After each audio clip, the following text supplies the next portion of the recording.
بسم اللہ الرحمن الرحیم وبہ نستعین السلام علیکم ورحمۃ اللہ وبرکاتہ۔ الحمد للہ القادر المقتدر القدیر والصلاة والسلام علی السید البشیر النذیر وعلی آلہ واصحابہ ووارثی حالہ الامین المکین محی الدین برحمتک یا ارحم الراحمین وبعد۔ اعوذ باللہ من الشیطان الرجیم بسم اللہ الرحمن الرحیم۔ ایاک نعبد و ایاک نستعین۔ صدق اللہ العظیم وبلغنا رسولہ النبی الامین الکریم الرؤوف الرحیم ونحن على ذلك لمن الشاہدین والشاکرین والحمد للہ رب العالمین۔ قال اللہ تبارک وتعالی مخبرا وآمرا تکریما لحق نبیہ وتعظیما ان اللہ وملائکتہ یصلون علی النبی یا ایہا الذین آمنوا صلوا علیہ وسلموا تسلیما۔ لبیک اللہم ربی وسعدیک اللہم صلی وسلم وزد وبارک علیہ وعلی آلہ واصحابہ ووارث حالہ وعلی من لدیہ صلاۃ وسلاما علیک یا رسول اللہ صلی اللہ تعالی علیہ وسلم۔ چلے جب حضور سوئے فلک بلغ العلا بکمالہ، کوئی دیکھے رخ کی چمک دمک کشف الدجا بجمالہ، وہ ہے بے مثال دریں چشک حسنت جمیع خصالہ، انہیں دیکھ لیں تو پڑھیں ملک صلو علیہ وآلہ اللہم صلی وسلم وزد وبارک علیہ وعلی آلہ واصحابہ ووارث حالہ وعلی من لدیہ صلاۃ وسلاما علیک یا رسول اللہ صلی اللہ تعالی علیہ وسلم۔ اللہ تبارک و تعالیٰ کا فضل و احسان کہ اس نے ہمیں اور آپ کو اس مبارک محفل میں حاضر ہونے کی توفیق عطا فرمائی۔ ایک عظیم خانقاہ میں ہم اور آپ حاضر ہیں، اور اس خانقاہ کے زیر اہتمام چلنے والے ادارے میں ہم اور آپ حاضر ہیں، اور اس خانقاہ کے حاضر باش اور یہاں سے وابستگان، اس خانقاہ سے وابستہ حضرات بے حد خوش نصیب ہیں کہ وہ ایسے مردان خدا سے وابستہ ہے، ایک سلسلہ ہے پورا کہ جن کی نظیر آسانی سے تاریخ کے اوراق میں نہیں ملتی۔ میں بے حد شکر گزار ہوں حضور صاحب سجادہ خانقاہ شیخ العالم کا کہ انہوں نے مجھے حکم فرمایا اور اس عظیم خانقاہ میں کچھ عرض و معروض کرنے کی فرصت مرحمت فرمائی۔ فقیر تو خیر کس لائق ہے، مگر حضرت کے حکم پر آپ کے سامنے آ گیا ہوں۔ الہ آباد شہر تو ویسے ہی بہت ادبا علماء اور صوفیہ کا شہر ہے۔ میری سعادت ہے کہ آج میں اس شہر میں اس خانقاہ میں حاضر ہوں۔ ابھی بات چل رہی تھی صوفی اور عالم کی، تو مجھے ایک شعر فارسی کا یاد آیا کہ ابن سینا در غبار ناقہ گم۔ ابن سینا بہت بڑا عالم تھا، علم ظاہر کے تاجدار تھے یہ۔ ابن سینا در غبار ناقہ گم، دست رومی پردہ محمل گرفت۔ تو علم باطن اور علم ظاہر میں لوگوں نے کمال حاصل کیا۔ ایسا نہیں ہے کہ جو عالم علم ظاہر میں مشہور ہوا اس کا ہاتھ علم باطن میں اور تزکیہ اور تصوف میں تنگ تھا۔ یہ الگ بات ہے کہ غلبہ اس علم کا رہا۔ مثلا علامہ عبدالحی فرنگی محلی، غلبہ رہا علم ظاہر کا، علم قرآن کا، علم حدیث کا، علم فقہ کا اور اصول کا اور کلام کا اور توحید کا، مگر حضرت ملا نظام الدین کے پیر و مرشد حضرت سیدنا عبدالرزاق بانسوی رحمۃ اللہ تعالیٰ علیہ غلبہ رہا علم سینہ کا، علم لدنی کا، علم باطن کا۔ مگر کچھ شخصیات ایسی ہوتی ہیں جن کی شہرت مساوی طور پر ان دونوں میدانوں میں ہوتی ہے۔ جب وہ علم باطن کی طرف رخ کرتے ہیں تو اپنے پاس آنے والے پیاسوں کے سینوں کو علم سے بھر دیا کرتے ہیں، اور جب علم ظاہر کی طرف رخ کرتے ہیں تو علماء ظاہر کو بھی سبق پڑھا دیا کرتے ہیں۔ یہ شہر اور یہ خانقاہ ایک ایسے عالم جلیل اور عالم ربانی سے وابستہ ہے، پوری دنیا ان کو جانتی ہے، یہاں سے لے کے امریکہ تک اور جاپان تک۔ حضرت شیخ محب اللہ الہ آبادی رحمۃ اللہ تعالیٰ علیہ، علم ظاہر میں ان کا جو مقام ہے وہ دنیا جانتی ہے، اور علم باطن میں ان کا حال یہ ہے کہ وہ مسائل کہ جو شیخ اکبر سے شروع ہو کر حضرت شاہ ولی اللہ دہلوی سے ہوتے ہوئے فرنگی محل تک پہنچے، مثلاً وحدت الوجود کا مسئلہ، ایسے علوم، ایسے علم اور ایسے مسئلے میں کہ جس میں علم ظاہر صرف تماشبین کی حیثیت رکھتا ہے، یہ وہ مسئلہ ہے۔ وحدت الوجود کا وہ مسئلہ ہے کہ علم ظاہر صرف تماشبین بنا ہوا ہے، اس میں بولنے کی گنجائش نہیں ہے۔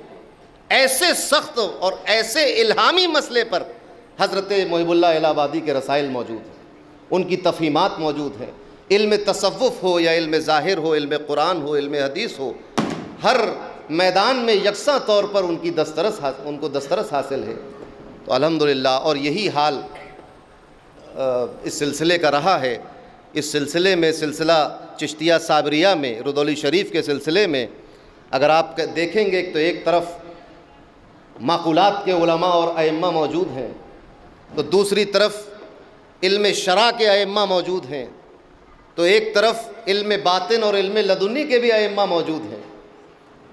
تو الحمدللہ یہ سلسلہ اور یہ آستانہ اور یہ درگاہ یہاں سے لے کر رودولی شریف تک یہ ایسے افراد پر مشتمل ہے یہ سلسلہ کہ جو علم ظاہر اور علم باطن دونوں میں اللہ تبارک و تعالیٰ نے ان کو بے حساب حصہ عطا فرمایا۔ تو میری کیا مجال، میں نہ علم ظاہر جانتا ہوں نہ علم باطن، ایک کم علم آدمی ہوں۔ محبت ہے حضرت نیر میاں صاحب کو، شاہ عارف صاحب کو مجھ سے، تو مجھے بلا لیا ہے انہوں نے یہاں پر، تو میں کیا اس بارگاہ میں کھڑے ہو کر کیا بیان کروں، مجھے سمجھ میں نہیں آ رہا ہے۔ تو جب کچھ نہ سمجھ میں آئے تو پھر کچھ شعر و شاعری ہونی چاہیے، مطلب ملاحظہ فرمائی۔ جب نمودار وہ صورت ہوگی، جب نمودار وہ صورت ہوگی، کتنی پرکیف قیامت ہوگی، کتنی پرکیف قیامت ہوگی۔ اور ایسا لگتا ہے کہ اب جلدی ہی، ایسا لگتا ہے کہ اب جلدی ہی سبز گنبد کی زیارت ہوگی، ایسا لگتا ہے کہ اب جلدی ہی سبز گنبد کی زیارت ہوگی۔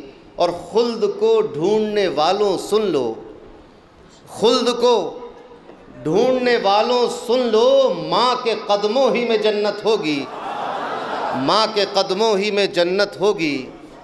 اور ایک اس طرح کا شعر بھی ہو گیا، حضرت ملاحظہ کر لیں کہ جائیں گے دیر و حرم کی جانب، حالانکہ میرا ارادہ نہیں ہے دیر جانے کا، حرم جانے کا ارادہ ہے، مگر شاعری کی زبان ہے، کیا کریں گے۔ جائیں گے دیر و حرم کی جانب جب ہمیں یار سے فرصت ہوگی، جائیں گے دیر و حرم کی جانب جب ہمیں یار سے فرصت ہوگی۔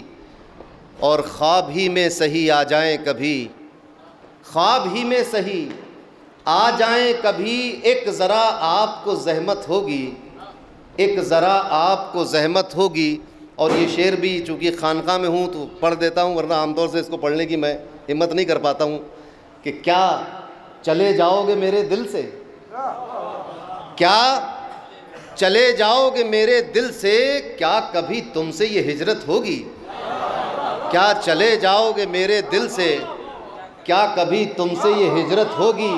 اور کیا کن چیزوں کی ہجرت کی بات ہو رہی ہے کہ ان کی یاد، میرا سرمایہ ہے یادیں ان کی، میرا سرمایہ ہے یادیں ان کی اس سے بڑھ کر کوئی دولت ہوگی، اس سے بڑھ کر کوئی دولت ہوگی جب نمودار وہ صورت ہوگی، کتنی پرکیف قیامت ہوگی۔ اللہم صلی علی سیدنا و شفیعنا و حبیبنا و مولانا محمد مبارک وسلم، صلاۃ و سلاما علیک یا رسول اللہ صلی اللہ تعالی علیہ وسلم۔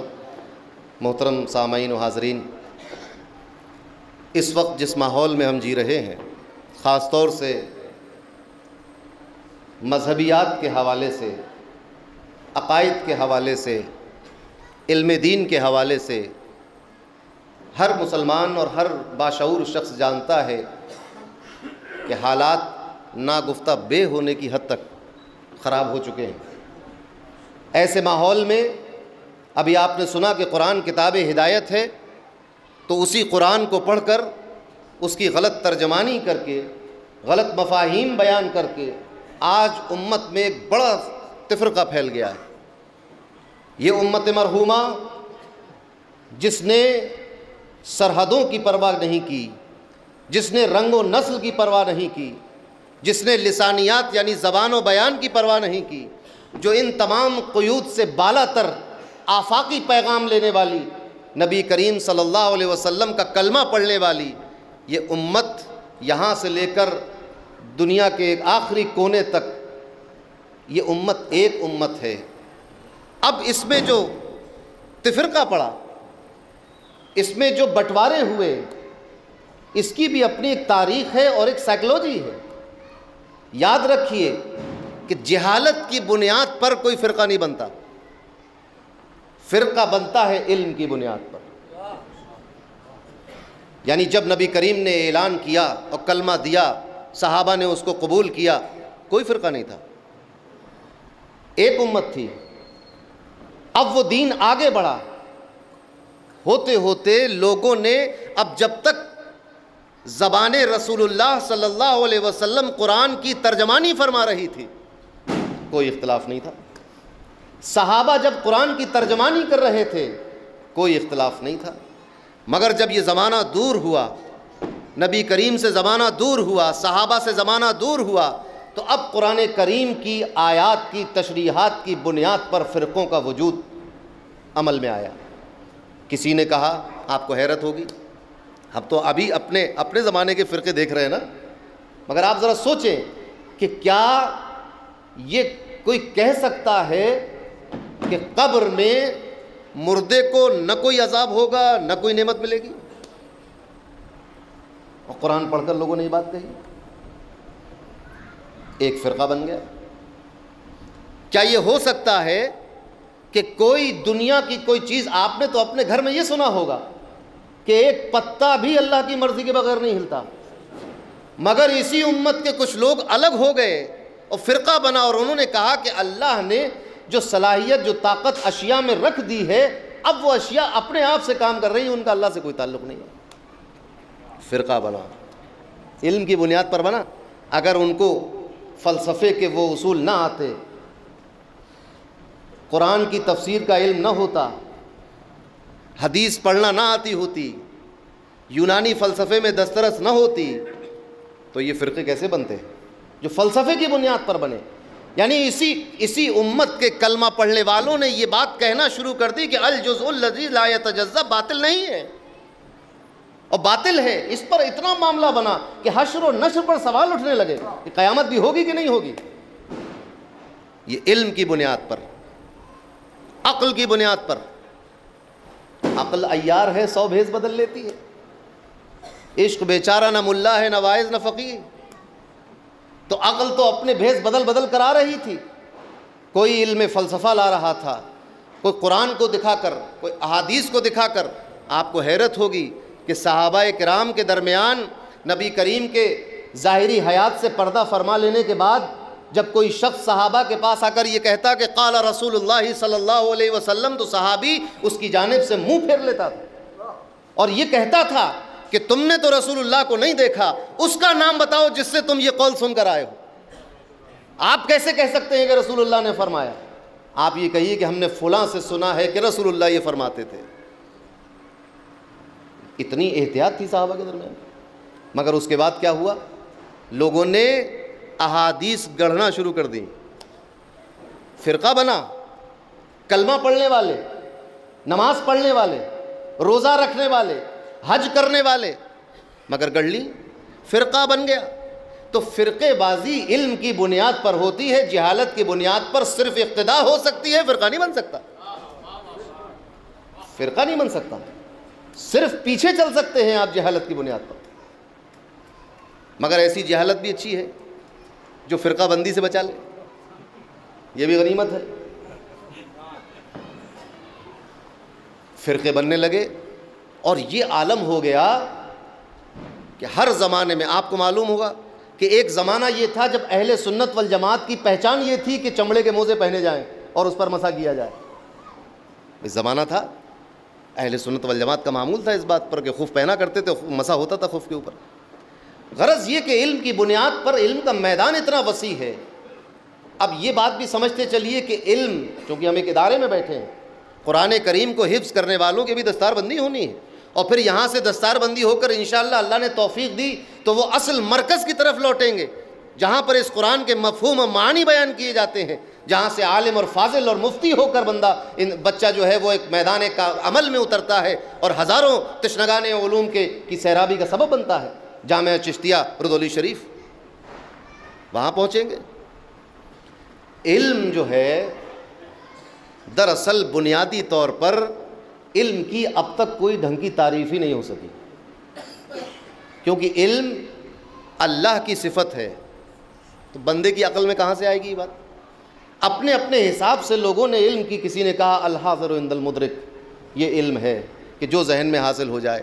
کسی نے کہا کہ علم ایسا چراغ ہے جو اس کے دائرے میں آئے، جو ایسا نور ہے کہ اس کے دائرے میں جو چیز آئے وہ منکشف ہو جائے. مگر یہ ایک غرض یہ کہ ہر تعریف پر سوال ہوتے رہے، یہ پتہ ہی نہیں چل پایا کہ علم ہے کیا چیز. اور علم چونکہ اللہ کی صفت ہے، لہٰذا جب بھی علم آئے گا تو اپنے ساتھ تکبر ضرور لے کر آئے گا، کیونکہ یہ متکبر کی صفت ہے. علم جب بھی آئے گا تو ایک گھمنڈ، ایک تکبر لے کر آئے گا، جس کا مظاہرہ شیطان نے روز اول میں کر دیا تھا جب اس سے کہا گیا وَإِذْ قُلْنَا لِلْمَلَائِكَةِ اسْجُدُوا لِآدَمَ، کہ جب ہم نے یہ کہا، اللہ فرما رہا ہے، جب ہم نے یہ کہا ملائکہ سے کہ سجدہ کرو آدم کو، فَسَجَدُوا، تو سب نے سجدہ کیا الا ابلیس. ابلیس اکڑ گیا، اس نے نہیں کیا. کس بنیاد پر نہیں کیا؟ اب دیکھیے، اب سواد اعظم سے کوئی الگ ہو رہا ہے. ابھی تک کوئی اختلاف نہیں تھا اس میدان میں جہاں اللہ نے حکم دیا سجدے کا حضرت آدم کو، کوئی اختلاف نہیں تھا. حکم دینے سے پہلے کوئی اختلاف نہیں. جیسے ہی حکم دیا ایک نے اختلاف کیا. کس بنیاد پر؟ کیا اس بنیاد پر کہ اسے معلوم نہیں تھا کہ وہ کس چیز سے تخلیق کیا گیا ہے؟ کیا اس بنیاد پر کہ اسے یہ معلوم نہیں تھا کہ آدم کس سے بنائے گئے ہیں؟ نہیں، اس کو اس بات کا علم تھا کہ آدم کو مٹی سے پیدا کیا ہے، مجھے آگ سے پیدا کیا ہے. اس علم کی بنیاد پر ایک فرقہ بن گیا، ابا واستکبر وکان من الکافرین. وہ اس جماعت، اس مقدس فرشتوں کی جماعت سے الگ کر دیا گیا اور جہنم میں ڈال دیا گیا، اور لعنت کا طوق گلے میں پڑ گیا اور نکال دیا گیا، دھتکار دیا گیا، مردود ہو گیا، شیطان ہو گیا. تو علم کی بنیاد پر فرقے بن جاتے ہیں. اب قرآن مجید چونکہ کتاب ہدایت ہے، اور قرآن مجید جس طرح ہدایت کے لیے اتری ہے، یہ کتاب ہدایت کے لیے اتاری گئی ہے، یہ ایک حقیقت ہے. مگر یہ بھی ایک حقیقت ہے یضل بہ کثیرا ویہدی بہ کثیرا، یہ بھی حقیقت ہے کہ اسی کتاب ہدایت سے بہت سے لوگ گمراہ ہو جائیں گے، بہت سے لوگ ہدایت پا جائیں گے. تو یا اللہ، یہ کتاب ہدایت جو اپنے آخری نبی پر آخری پیغام بنا کر نازل کی گئی، جس میں ایک تحدی اور ایک چیلنج ہے کہ اس جیسی ایک صورت کوئی نہیں لا سکتا، اس کلام میں کوئی نقص نہیں نکال سکتا، اس کلام میں کوئی کمی نہیں نکل سکتی، اس کی مثال نہیں لائی جا سکتی، اس کو چیلنج نہیں کر سکتا کوئی. یہ ایسا کلام الہی، اور وہ کتاب کہ جس کی سورہ طٰہٰ کی کچھ آیتیں سن کر حضرت عمر جیسے آدمی کا دل پگھل جائے. اس کتاب ہدایت کا اعلان یہ ہے کہ یضل بہ کثیرا، اسی کتاب سے بہت سے لوگ گمراہ ہو جائیں گے. کیوں گمراہ ہو جائیں گے؟ کیا ایسا ممکن ہے کہ گلاب جامن کھائیں اور آپ کو کھٹا اور نمکین مزہ ملے؟ کیا ممکن ہے یہ؟ گلاب جامن کھائیں اور کوئی مزہ ہی نہ محسوس ہو بھائی تو آپ کو کرونا ہوگا، کرونا میں نہیں ہوتی، محسوس نہیں ہوتا. مگر کتاب ہدایت سے گمراہی دو متضاد چیزیں ہیں ہدایت اور گمراہی، دو متضاد چیزیں، ان دونوں کے درمیان تباین کی نسبت ہے۔ گمراہی کسی بھی شکل میں ہدایت نہیں ہو سکتی، اور ہدایت کسی بھی شکل میں گمراہی نہیں ہو سکتی، مگر پھر بھی قرآن نے کہا یضل بہ کثیرا، اس قرآن سے بہت سے لوگ گمراہ ہو جائیں گے۔ وہ کس طرح؟ علماء نے فرمایا کہ قرآن کی آیت تو وہی رہے گی، قرآن کی آیت سے، ان الفاظ سے اللہ کی جو مراد ہے وہ مراد بھی وہی رہے گی، مگر پڑھنے والا نہ اس مراد کو سمجھے گا، نہ اس کے معنی کو سمجھے گا، نہ اس کے اس مفہوم کو سمجھے گا جو نبی کریم نے بیان فرمایا۔ تو جب غلط سمجھے گا، مثلاً آپ ڈرائیونگ سیکھ رہے ہو، آپ کا استاد آپ کو بتائے کہ یہ کلچ ہے، یہ بریک ہے، اب آپ غلط سمجھ جائیں، کلچ کو بریک سمجھ لیں، بریک کو کلچ سمجھ لیں، تو ایکسیڈنٹ طے رکھا ہے کہ نہیں؟ ٹکرا جائیں گے۔ وہ ایکسیلیٹر ہی کو اگر بریک سمجھ کے دبا دیا تو ایکسیڈنٹ 100% یقینی ہے۔ تو غلطی نہ اس ایکسیلیٹر کی ہے، نہ بریک، نہ کلچ کی، نہ کار کی، غلطی اس شخص کی ہے جو غلط طور پر استعمال کر رہا ہے، غلط سمجھ کر۔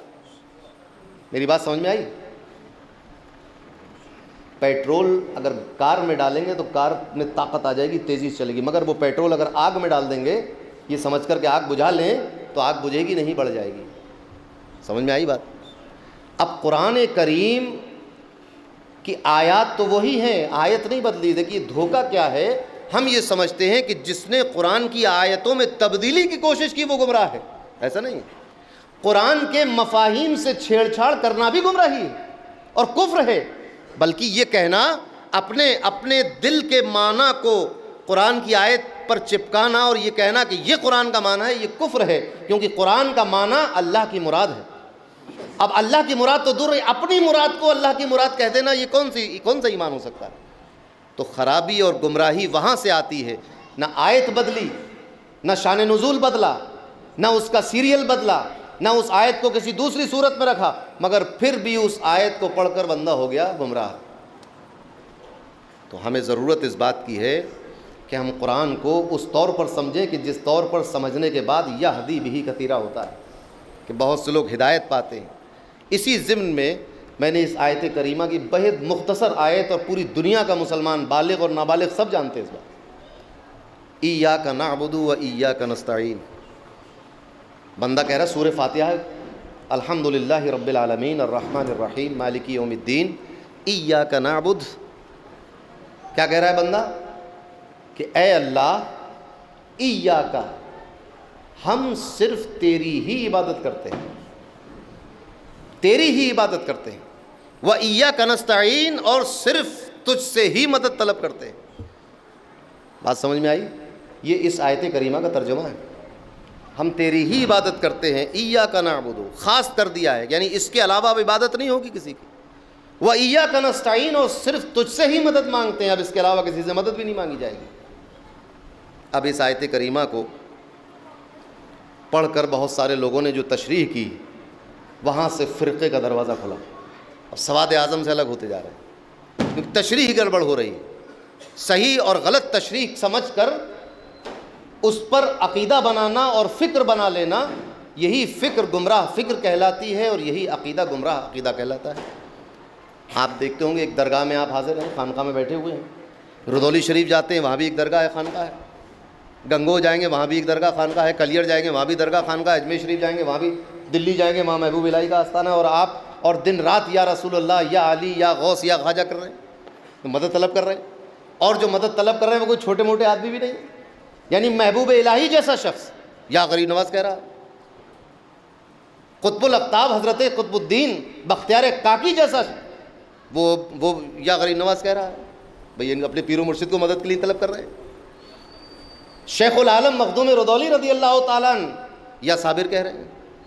تو بھئی یہ اب قرآن کہہ رہا ہے کہ وَإِيَّاكَ نَعْبُدُ وَإِيَّاكَ نَسْتَعِينُ، اور استعانت اور مدد کو عبادت کے ساتھ رکھ کر اللہ نے یہ واضح کر دیا کہ جو عبادت کے لائق ہے وہی مدد کرنے کے لائق۔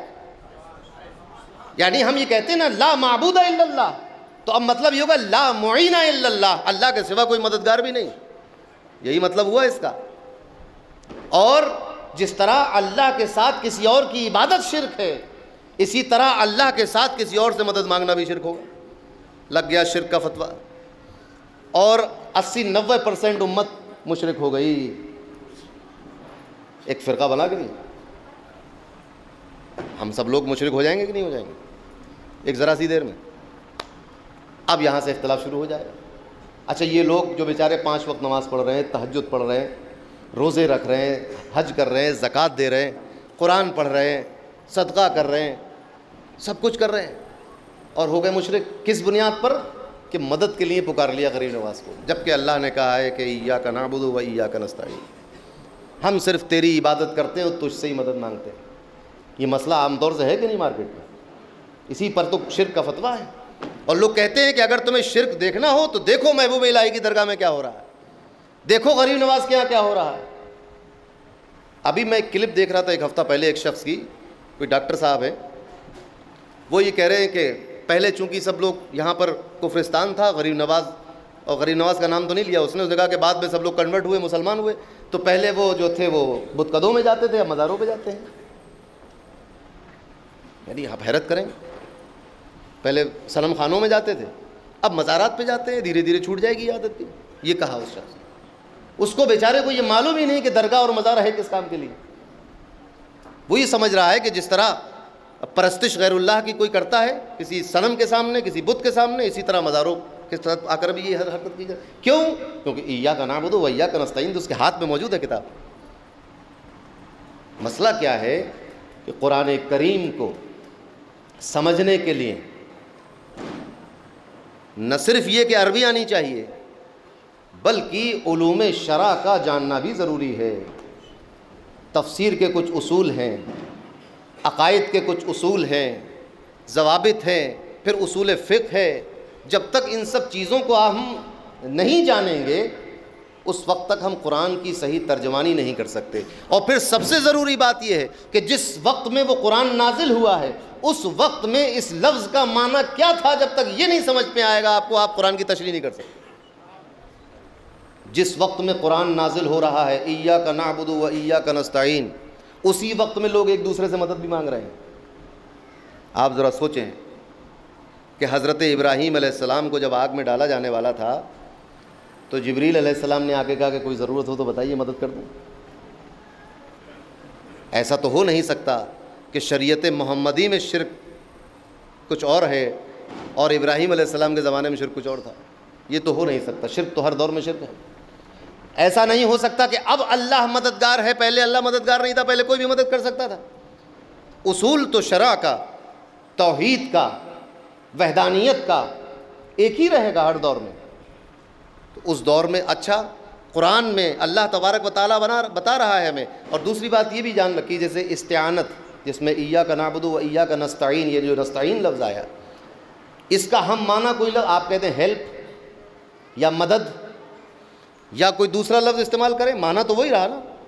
اب اسی قرآن میں اللہ تبارک و تعالیٰ ایک حکایت بیان کر رہا ہے عیسیٰ علیہ السلام کے دور کی، اور وہ یہ بتا رہا ہے اللہ کہ حضرت عیسیٰ نے کیا کہا، فلما احس منہم الکفر، بتا رہا ہے کہ جب عیسیٰ علیہ السلام کو اپنے ماننے والوں کو کے بارے میں یہ لگا کہ کہیں کافر تو نہیں ہو رہے ہیں، فلما احس عیسیٰ منہم الکفر، جب ان کے کفر کا احساس حضرت عیسیٰ کو ہوا تو کہا من انصاری الی اللہ، میرا مددگار کون ہے اللہ کی طرف. تو کفر کا احساس ہو گیا تھا تو پھر اپنے مددگار نہیں، مددگار تو اللہ ہے، پھر میرا مددگار کون ہے؟ اس کے علاوہ پھر قرآن کہتا ہے کہ فرشتے ان بندوں پر آتے ہیں، تتنزل علیہم الملائکہ، پوری آیت ہے. اور کیا کہتے ہیں آ کے، نحن اولیاؤکم، ہم تمہارے مددگار ہیں اس دنیا میں بھی اور آخرت والی دنیا میں بھی. تو یہاں فرشتے مددگار ہو رہے ہیں. تو عرض کرنے کا مطلب یہ تھا کہ قرآن کریم کے الفاظ اور ان کی تراکیب اور ان کے معنی کو سمجھنے کے لیے علم شرع اور علم دین سیکھنا بہت ضروری ہے. صرف عربی سے سیکھنے سے کام نہیں چلتا، ورنہ تو جس وقت میں قرآن نازل ہو رہا تھا اس وقت میں تو سب عربی جانتے تھے. پھر نبی کریم صلی اللہ علیہ وسلم کو اللہ نے یہ کیوں فرمایا کہ آپ بیان کریں ان لوگوں کے درمیان کہ اس کا مطلب کیا ہوا. قرآن کریم کا مفہوم و معنی آپ بیان کریں پتہ یہ چلا کہ قرآن کریم اگرچہ عربی میں نازل کیا گیا ہے مگر اس کے مفاہیم و معنی کو بغیر زبان رسالت کے سمجھا نہیں جا سکتا۔ عربی زبان جاننے کی بنیاد پر قرآن کو کما حقہ نہیں جان سکتے۔ قرآن کو وہ بیان کرے جس پر قرآن نازل کیا گیا تھا، اس کے بیان کردہ معنی کو سمجھ کر قرآن پڑھا جائے گا تو ہدایت دے گا، اور اگر اپنی سمجھ سے پڑھا جائے گا تو گمراہ کر دے گا۔ سمجھ میں آئی بات؟ اس زمانے میں تو عربی زبان کا عالم یہ تھا کہ اہل عرب اپنے آپ کو زبان والا اور غیر عرب کو گونگا کہا کرتے تھے۔ یہ تو عالم تھا اس عربی کا، اس زمانے کی عربی کا، اور اس وقت بھی لوگ سمجھ نہیں پا رہے ہیں۔ نبی کو اللہ نے کہا کہ آپ بیان کریں، اس قرآن کا بیان کریں آپ، اور یہ بھی بڑا معاملہ ہے کہ اس میں بھی اختلاف ہو گیا مفسرین کے درمیان کہ کیا پورے قرآن کی تفسیر بیان کر دی یا کچھ چیدہ جگہ پر معین مقامات کی تشریح آپ نے کی۔ اس پر بھی بڑا اختلاف چلا۔ ابن تیمیہ کہتے ہیں کہ مکمل قرآن کی تشریح کی، دوسرے علماء کہتے ہیں کہ نہیں، جن مقامات میں سمجھنے کی دشواری تھی وہاں کی تفسیر کی۔ غرض یہ، اور اس پر ایک بات اور مجھے یاد آئی کہ اس پر ایک عالم نے یہ بات لکھی کہ پورے قرآن کی تشریح اگر فرما دیتے تو قیامت تک آنے والی امت پہ جمود طاری ہو جاتا۔ پھر کوشش کس بات کی کرتی وہ امت؟ کہتی بیان تو کر دیا سب نبی کریم نے، اب ہم کیا کریں گے؟ تو پورے مقامات کو نہیں بیان کیا، وہ مقامات جو بے حد مشکل تھے سمجھنے میں، جو نہیں سمجھ میں اس کو بیان کیا، باقی کو چھوڑ دیا آپ کی محنت پر۔ اب آپ محنت کریں۔ اور حضرت عبداللہ ابن عباس رضی اللہ تعالیٰ عنہ کا اثر ابن عباس میں نے پڑھا، وہ کہتے ہیں کہ قرآن کی 4 طرح کی تفسیریں ہیں۔ ایک وہ تفسیر کہ جو ہر کس و ناکس جانتا ہے، جیسے نماز پڑھو کا مطلب کیا ہے کہ 5 وقت کی نماز پڑھنا ہے۔ آپ یہ کہہ کر چھٹکارا نہیں لے سکتے کہ ہمیں عربی نہیں آتی ہے، وہ اقیم الصلاۃ کا معنی نہیں جانتے ہیں۔ ایک تو یہ کہ ہر آدمی جانتا ہے۔ دوسرا وہ کہ جو عربی جاننے والے جانتے ہیں۔ تیسرا وہ کہ جو صرف عربی سے کام نہیں چلتا بلکہ علوم شرع جاننے والے جانتے ہیں، علم دین جن کو حاصل ہوتا ہے مکمل، وہ لوگ اس کو جانتے ہیں۔ اور چوتھی وہ کہ جو اللہ کے سوا کوئی نہیں جانتا، قرآن کی تشریح۔ اب اس مقام پر بھی ابھی یہ اس پر آؤں گا لوٹ کے ایاک نعبد و ایاک نستعین پر، مگر یہ بات بڑے مزے کی آ گئی، اب ذہن میں سنتے چلیے اس بات کو کہ جیسے ہی انہوں نے یہ کہا کہ ایک تفسیر وہ ہے کہ اللہ کے سوا کوئی نہیں جانتا، تو بس یہیں سے کچھ لوگوں کے دلوں میں لڈو پھوٹ گئے کہ دیکھیے اللہ کے سوا یہ اثر ہے۔ یعنی اس صحابی ایک بات بیان کر رہے ہیں۔ کون صحابی؟ صحابی بھی وہ جن کو ترجمان القرآن کہا جاتا ہے کہ اللہ کے سوا اس کو کوئی نہیں جانتا، تو لہٰذا نبی بھی نہیں جانتے۔ یہاں سے انہوں نے یہ کہنا شروع کیا کہ نبی بھی، مگر وہ یہ بھول گئے کہ اگر ان کا پلان یہ تھا کہ اگر اللہ جانتا ہے اور بندہ بھی جانتا ہے تو برابر ہو جائیں گے۔ تو میں نے ان سے یہ کہا کہ بھئی اتنا آخر میں آگے برابری کی کیا ضرورت ہے؟ کچھ آیتیں وہ ہیں جن کی تفسیر تو ہر دیہاتی جانتا ہے اور اللہ بھی جانتا ہے، تو یہاں برابر نہیں ہوا۔ بھئی اگر برابری اللہ سے لینا تھی، اگر یہی شرک ہونا تھا تو پھر تو پہلی جگہ پر شرک ہو جاتا، اتنے آخر میں آنے کی ضرورت کیا تھی؟ وہاں شرک نہ ہوا تو جو عربی جانتے تھے، جن کی زبان عربی ہے، وہ قرآن کا مفہوم جانتے ہیں اور اللہ بھی جانتا ہے، تو یہ شرک ہو جاتا، یہ بھی نہیں ہوا۔ پھر وہ آیتیں جو علوم شرع جاننے والے جن کی تفسیر جانتے ہیں، تو اس کی تفسیر بھی اللہ جانتا ہے لا محالہ، یہاں بھی شرک نہیں ہوا۔ ایک تفسیر ایسی جو اللہ جانتا ہے، کوئی دوسرا نہیں جانتا۔ اب یہاں پر یہ کہنا کہ رسول بھی نہیں جانتے، یہ مطلب غلط ہے۔ یہاں ایک اصول سمجھ لیجیے، اللہ اپنی ذات سے، اپنے علم کے ذریعے خود بخود جانتا ہے، یہ مطلب ہے اس کا۔ کوئی دوسرا عربی سیکھ کر نہیں جان سکتا، علم شرع حاصل کر کے نہیں جان سکتا، عربی بول چال کے محاورات پر قدرت حاصل کر لے نہیں جان سکتا جب تک اس کو بتایا نہ جائے۔ سمجھ میں آئی بات؟ کوئی بات اگر حضرت یہ فرمائے کہ اس خانقاہ کے تعلق سے صرف میں جانتا ہوں، تو اس کا مطلب یہ کہ یہ اگر مجھے بتا دیں گے تو میں بھی جان لوں گا، اور اگر احمد میاں کو بتا دیں گے تو وہ بھی جان لیں گے، یہی مطلب ہوا نا اس کا۔ تو قرآن کی کچھ تفسیریں ایسی ہیں جو کسبی علم حاصل کرنے سے نہیں آتی، اسی لیے ان تفسیروں کو تفسیر اشاری کہا جاتا ہے کہ جو اللہ اس مفسر کے دل پر نازل کر دیتا ہے۔ مثلا حضور سیدنا سرکار غوث العظم رضی اللہ تعالی عنہ کی مجلس میں ایک مرتبہ امام جوزی تشریف لائے۔ یہ امام جوزی وہ جوزیہ والے نہیں ہیں، یہ امام جوزی الگ ہیں، وہ ابن قیم الجوزیہ الگ ہے۔ امام جوزی تشریف لائے اپنے شاگرد، اصل میں ہوا یہ کہ ان کے شاگردوں نے کہا کہ امام جوزی سے کہ آپ شیخ کی مجلس میں کبھی گئے؟ تو ان کا ان کی مجلس میں کیا کروں گا میں کہا نہیں چلیے تشریف لائے، بہت بڑے امام ہیں، اتنے بڑے امام ہیں کہ غوث اعظم کے وصال کے بعد غوث پاک کے شاگرد انہی کی درسگاہ میں جا کر تکمیل علم کی انہوں نے۔ تو علامہ جوزی، امام جوزی تشریف لائے، آ کر بیٹھ گئے، غوث اعظم نے ایک آیت پڑھی اور اس کی تفسیر بیان کی، 40 تفسیریں بیان کی ایک آیت کی، اور بیان کرتے کرتے جب 13ویں تفسیر پر پہنچے تو علامہ جوزی پر ایک وجد طاری ہو گیا اور اپنا کرتا پھاڑ لیا۔ جب واپس آئے تو شاگردوں نے کہا کہ امام صاحب آخر آپ پر ایسا کیا ماجرا ہو گیا؟ انہوں نے کہا کہ جب اب شیخ نے پہلی تفسیر بیان کی میں بھی جانتا تھا، دوسری بیان کی وہ بھی جانتا تھا، تیسری بیان کی وہ بھی جانتا تھا، یہاں تک کہ 13 تفسیریں بیان کی جو میں جانتا تھا، مگر اس کے بعد جب شیخ نے بیان کرنا شروع کیا تو مجھے نہیں معلوم تھی وہ تفسیر کیا ہے۔ تو اب ذرا سوچو، اگر وہ ان تفسیروں میں سے ہوتی جو ہر کس و ناقص جانتا ہے تو جانتے اس کو، یا جو عربی جاننے کی بنیاد پر جانی جاتی ہے تب بھی جانتے، یا وہ تفسیر جو علوم شرع اور علم دین حاصل کرنے کی بنیاد پر سیکھتا ہے انسان وہ بھی جانتے علامہ جوزی، مگر یہ وہ تفسیریں تھیں جس کو اللہ کے سوا کوئی نہیں جانتا، اللہ جس کو چاہتا ہے عطا کرتا ہے۔ تو اب ایاک نعبد و ایاک نستعین کے ساتھ معاملہ یہی ہو گیا کہ اس کے الفاظ کے معنی لغت میں تلاش کر کے ایک فتویٰ جاری کر دیا گیا کہ اب اللہ کے سوا کسی کی نہ عبادت ہوگی نہ کسی سے مدد طلب کی جائے گی، اور جو اللہ کے سوا کسی کی عبادت کرے وہ مشرک ہے، اسی طرح جو اس کے علاوہ کسی سے مدد طلب کرے وہ بھی مشرک ہے۔ میں تصدیق کرتا ہوں اس فتوے کی اس جامعہ میں کھڑے ہو کر کہ بالکل صحیح فتویٰ ہے، مگر اس کی ایک تفصیل ہے، اس پر میں حاشیہ بھی لگانا چاہوں گا۔ حقیقی مدد، کوئی بھی لفظ جو ہوتا ہے، اب یہ تھوڑی ٹیکنیکل بات ہے، آپ لوگ سمجھیں گے تو آپ کو مزہ آئے گا۔ کسی بھی لفظ کے کئی طرح کے معنی ہو سکتے ہیں، یہ معقولات منطق کی پہلی دوسری کتاب میں پڑھائی جاتی ہے بات۔ ایک لفظ ہوتا ہے جس کے بہت سے معنی ہوتے ہیں، جیسے عین، اس کا معنی ایک آنکھ ہے، عین کا معنی چشمہ ہے، پانی کا چشمہ، عین کا معنی عربی میں جاسوس بھی ہے، عین کہتے ہیں اس سامان کو جو جنس جس کو کہا جاتا ہے، جس کو سونا یا چاندی کہہ لیں آپ، تو عین اس کو بھی کہتے ہیں، تو مختلف معنی ہے، تو لفظ ایک ہے معنی کثیر ہے۔ ایک لفظ ہوتا ہے کہ معنی ایک ہے مگر لفظ دو ہیں، جیسے استعانت، نصرت، مدد، ہیلپ، معنی سب کا ایک ہی ہے، الفاظ الگ الگ۔ اسی طرح ایک معنی، ایک لفظ ایسا بھی ہو سکتا ہے کہ جو دو معنی الگ الگ دے رہا ہو مگر ایک معنی حقیقت ہوگا دوسرا مجاز ہوگا۔ یہ لسانیات زبان کی ایک حقیقت ہے۔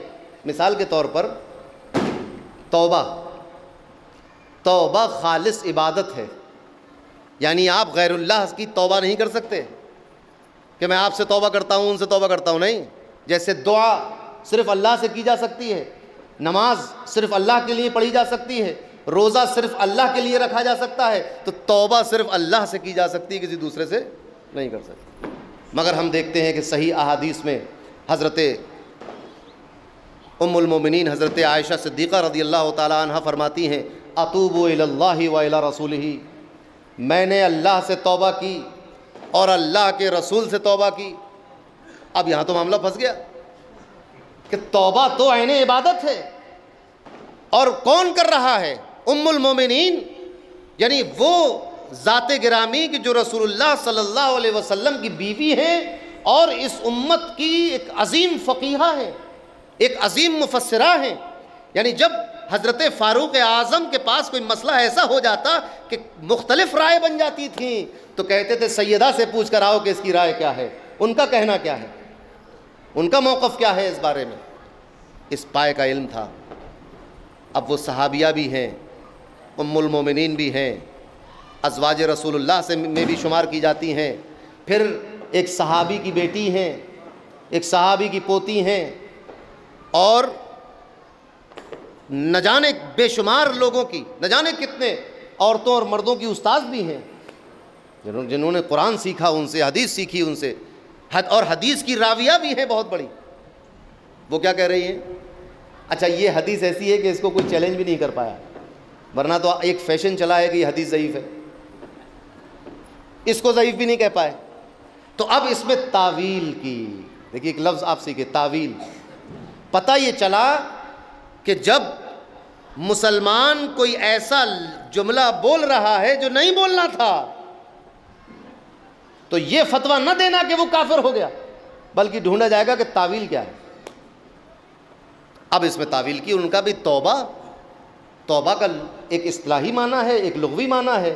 لغوی معنی ہوتا ہے لوٹنا، اور اصطلاحی معنی ہوتا ہے وہ جو عبادت ہے۔ تو پہلے والے میں تو اصطلاحی معنی مراد لیا جائے گا، اور دوسرے والے میں لغوی معنی لیا جائے گا جس سے لوٹنا مراد ہوگا، تو شرک نہیں ہوا، حیثیت بدل گئی۔ اب وہ عبادت نہیں رہا، بلکہ لغت پر محمول کر دیا گیا کہ اس کے مطلب رجوع ہے، میں رسول کی طرف رجوع کروں گی، اللہ سے توبہ کروں گی اور رسول کی طرف رجوع کروں گی، تو شرک کے دائرے سے نکل گئے۔ ایسے ہی یہ مسئلہ بیان کیا علماء متکلمین نے کہ جب کوئی اللہ پر ایمان رکھنے والا یہ کہے انبت الربیع البقلہ، کہ موسم بہار نے سبزہ اگا دیا، تو وہ کافر نہیں ہوگا، کہ بارش نے سبزہ اگا دیا، یہ کہنے والا کافر و مشرک نہیں ہوگا اس منطق کی بنیاد پر کہ سبزہ تو اللہ اگاتا ہے، اس نے کہہ دیا کہ موسم بہار نے سبزہ اگا، کیونکہ اس کا ایمان اللہ پر ہے۔ اب ایمان ہوتے ہوئے وہ ایسی بات بول رہا ہے تو اس میں تعویل ہوگی کہ وہ اللہ سبزہ اگاتا ہے، یہ حقیقت، اور موسم بہار نے پیڑ اگا دیے، سبزہ اگا دیا، یہ مجاز۔ تو حقیقت اور مجاز حیثیت بدل گئی تو اب شرک نہیں ہوگا۔ مثلا بول چال میں آپ روز مرہ کی بول چال میں کہتے ہیں یہ راستہ کہاں جا رہا ہے، اب کوئی بہت ہوشیار آدمی ہوگا بھائی راستہ تو کہیں نہیں جا رہا ہے، یہ تو صدیوں سے یہیں پر ہے، آپ اگر اس پر چلیں گے تو دلی پہنچ جائیں گے۔ تو راستہ کہاں جا رہا ہے یہ مجاز، راستہ تو کہیں نہیں جاتا نا، مگر سوال پوچھتے کہ نہیں، روز مرہ کی بول چال ہے، راستہ کہاں جا رہا ہے، راستہ کہیں نہیں جا رہا بھائی، یہ جواب کوئی دیتا ہے نہیں۔ کیا کہتے ہیں لوگ، یہ راستہ رودولی جا رہا ہے، لیجیے صاحب یہ راستہ کہاں جا رہا ہے، کہ بھائی یہ راستہ دلی جا رہا ہے۔ یہ راستہ کہاں جا رہا ہے، یہ راستہ لکھنؤ جا رہا ہے۔ تو راستہ لکھنؤ جا رہا ہے یہ مجاز ہے، آپ لکھنؤ چلے گئے یہ حقیقت ہے۔ اتنی بارش ہوئی کہ نالیاں بہنے لگیں، بولتے کہ نہیں، ندیاں بہنے لگیں، تو ندی تو بھائی وہیں پر ہے جب سے ہے، اس میں پانی بہ رہا ہے، تو ندی بہنے لگی مجاز ہے پانی بہنے سے۔ ندی بہنا بول کر ہم لیتے مانی پانی بہ رہا ہے، تو پانی کا بہنا یہ حقیقت، ندی کا بہنا مجاز۔ کیسی دکان چل رہی ہے کہ صاحب بہت چل رہی ہے، وہ کب سے چل رہی ہے کہ صاحب 20 سال سے چل رہی ہے، تو بھائی 20 سال سے چل رہی تب تک کلکتہ پہنچ جانی چاہیے تھی، مگر وہیں کے وہیں۔ تو دکان چلنا جو ہے یہ مجاز ہے، کس سے، کاروبار اچھا چل رہا ہے، تو کاروبار منافع بخش ہے یہ حقیقت، دکان اچھی چل رہی ہے یہ مجاز۔ تو ایاک نستعین، ہم تجھ سے ہی مدد مانگتے ہیں، یہ حقیقت، حقیقت میں مددگار وہی ہے۔ لیکن یا رسول اللہ کہہ دیں اگر تو یہ مجاز، کیونکہ ہم تو اس بات پر ایمان رکھتے ہیں کہ اللہ کے سوا کوئی حقیقی مددگار نہیں۔ مثال کے طور پر پرورش کرنا، رب العالمین معلوم ہے، الحمدللہ رب العالمین، عالمین کا پالنے والا کون ہے، اللہ تعالیٰ۔ آپ بھی اسی عالمین میں ہیں کہ باہر ہیں اس سے، کس نے پالا آپ کو، کہیں گے بھائی ہمارے ماں باپ نے بہت اچھا پالا ہمیں۔ ارے یہ پہلی ہی آیت کا انکار، ارے قرآن کھلنے تو دیتے، 2-4 صفحے آگے بڑھتے، پھر بحث چلتی اس بات پر کہ شرک ہوا کہ نہیں ہوا، پہلے ہی جملے پہ شرک۔ ابھی تو پڑھا ہے الحمدللہ رب العالمین اور کہہ دیا ماں باپ نے پالا ہے۔ اچھا یہ گھر کس کا ہے صاحب، یہ اس کے مالک ہیں ہمارے پڑوس۔ ارے مالک آپ ہیں کہ مالک اللہ ہے؟ کون ہے مالک الملک ذوالجلال والاکرام، کون ہے وہ؟ تو اللہ ہے نا مالک، پھر آپ کیسے مالک ہوئے؟ اس عظیم تشریح کی بنیاد پر کوئی اپنی دکان نہیں چھوڑتا، کوئی اپنا گھر نہیں چھوڑتا، کوئی اپنا کھیت نہیں جوڑتا، کیونکہ وہ جانتا ہے کہ مالک الملک جو تمام کائنات کا مالک ہے یہ حقیقت، اور ہم جو گھر کے مالک ہیں یہ مجاز۔ بات سمجھ میں آئی؟ پوچھا جائے کہ آپ اس وقت کہاں ہیں، آپ کہیں گے کہ گواہی دینے گئے، جج نے پوچھا کہ تم کہاں تھے، میں موجود تھا۔ اچھا تم موجود ہو، لا موجود الا اللہ، اللہ کے سوا کوئی موجود نہیں، لہٰذا یہ قتل کے مقدمے میں باعزت بری کیا جاتا ہے، یا تو اللہ کو لے آؤ گواہی کے لیے یا پھر باعزت بری۔ آپ یہ کیسے کہہ سکتے ہیں کہ میں موجود تھا؟ موجود تو صرف اللہ ہے، وجود تو اللہ کا ہے، آپ کا وجود ہی نہیں ہے۔ پتہ یہ چلا کہ اللہ کا جو وجود ہے وہ حقیقی، وہ واجب الوجود ہے، اور آپ کا وجود مجازی اور ممکن کہ کل نہیں تھے، آج ہیں اور کل نہیں ہوں گے۔ بات سمجھ میں آئی؟ جب مسلمان یہ بات کہتا ہے تو یہ شرک اور کفر نہیں ہوتا۔ تو ہمارا عقیدہ تو یہی ہے کہ جس طرح عبادت اللہ کے سوا کسی کی نہیں ہوگی، اسی طرح مدد بھی حقیقی طور پر اللہ کے سوا کسی سے نہیں لی جائے گی۔ اب یہ میں آپ کو سمجھا دوں، مثال کے طور پر آپ نوکری کرتے ہیں کسی کمپنی میں، تو آپ کو تنخواہ ملتی ہے۔ وہ تنخواہ کہاں سے ملی؟ کمپنی نے دی۔ کمپنی کہاں سے لائی؟ اس نے کوئی پروڈکٹ بیچا، وہاں سے لیا، اور پھر اس نے کہاں سے لیا؟ تو ایک چین بنی ہوئی گھوم رہی ہے کہ نہیں؟ کسی کو نہیں پتا وہ پیسہ ہے کس کا، مگر وہ گھوم رہا ہے پوری دنیا میں۔ کوئی ایک آدمی دعویٰ نہیں کر سکتا اس پہ، تو روٹیشن میں اس سے اس کے پاس، اس سے اس کے پاس، اس سے اس کے پاس، ایسے چل رہا ہے معاملہ، سرکل چل رہا ہے، سائیکل چل رہی ہے تو چل رہا ہے معاملہ۔ تو وہ اس کا مالک کوئی نہیں ہے، اور 85 مالک بھی ہیں۔ یہ ہے مالک الملک کہ ان سب کا مالک اللہ ہے، مگر آپ اور 50 لوگوں کے درمیان وہی روپیہ گھوم رہا ہے۔ آپ کی جیب سے نکلا کوکا کولا والے کے پاس چلا گیا، اس کی جیب سے نکلا اس نے صابن والے کو دے دیا، وہاں سے نکلا اس نے کیمیکل والے کو دے دیا، کیمیکل والے نے بینک کو دے دیا، بینک والے نے پھر لوٹا دیا کسی کو، تو چلا معاملہ۔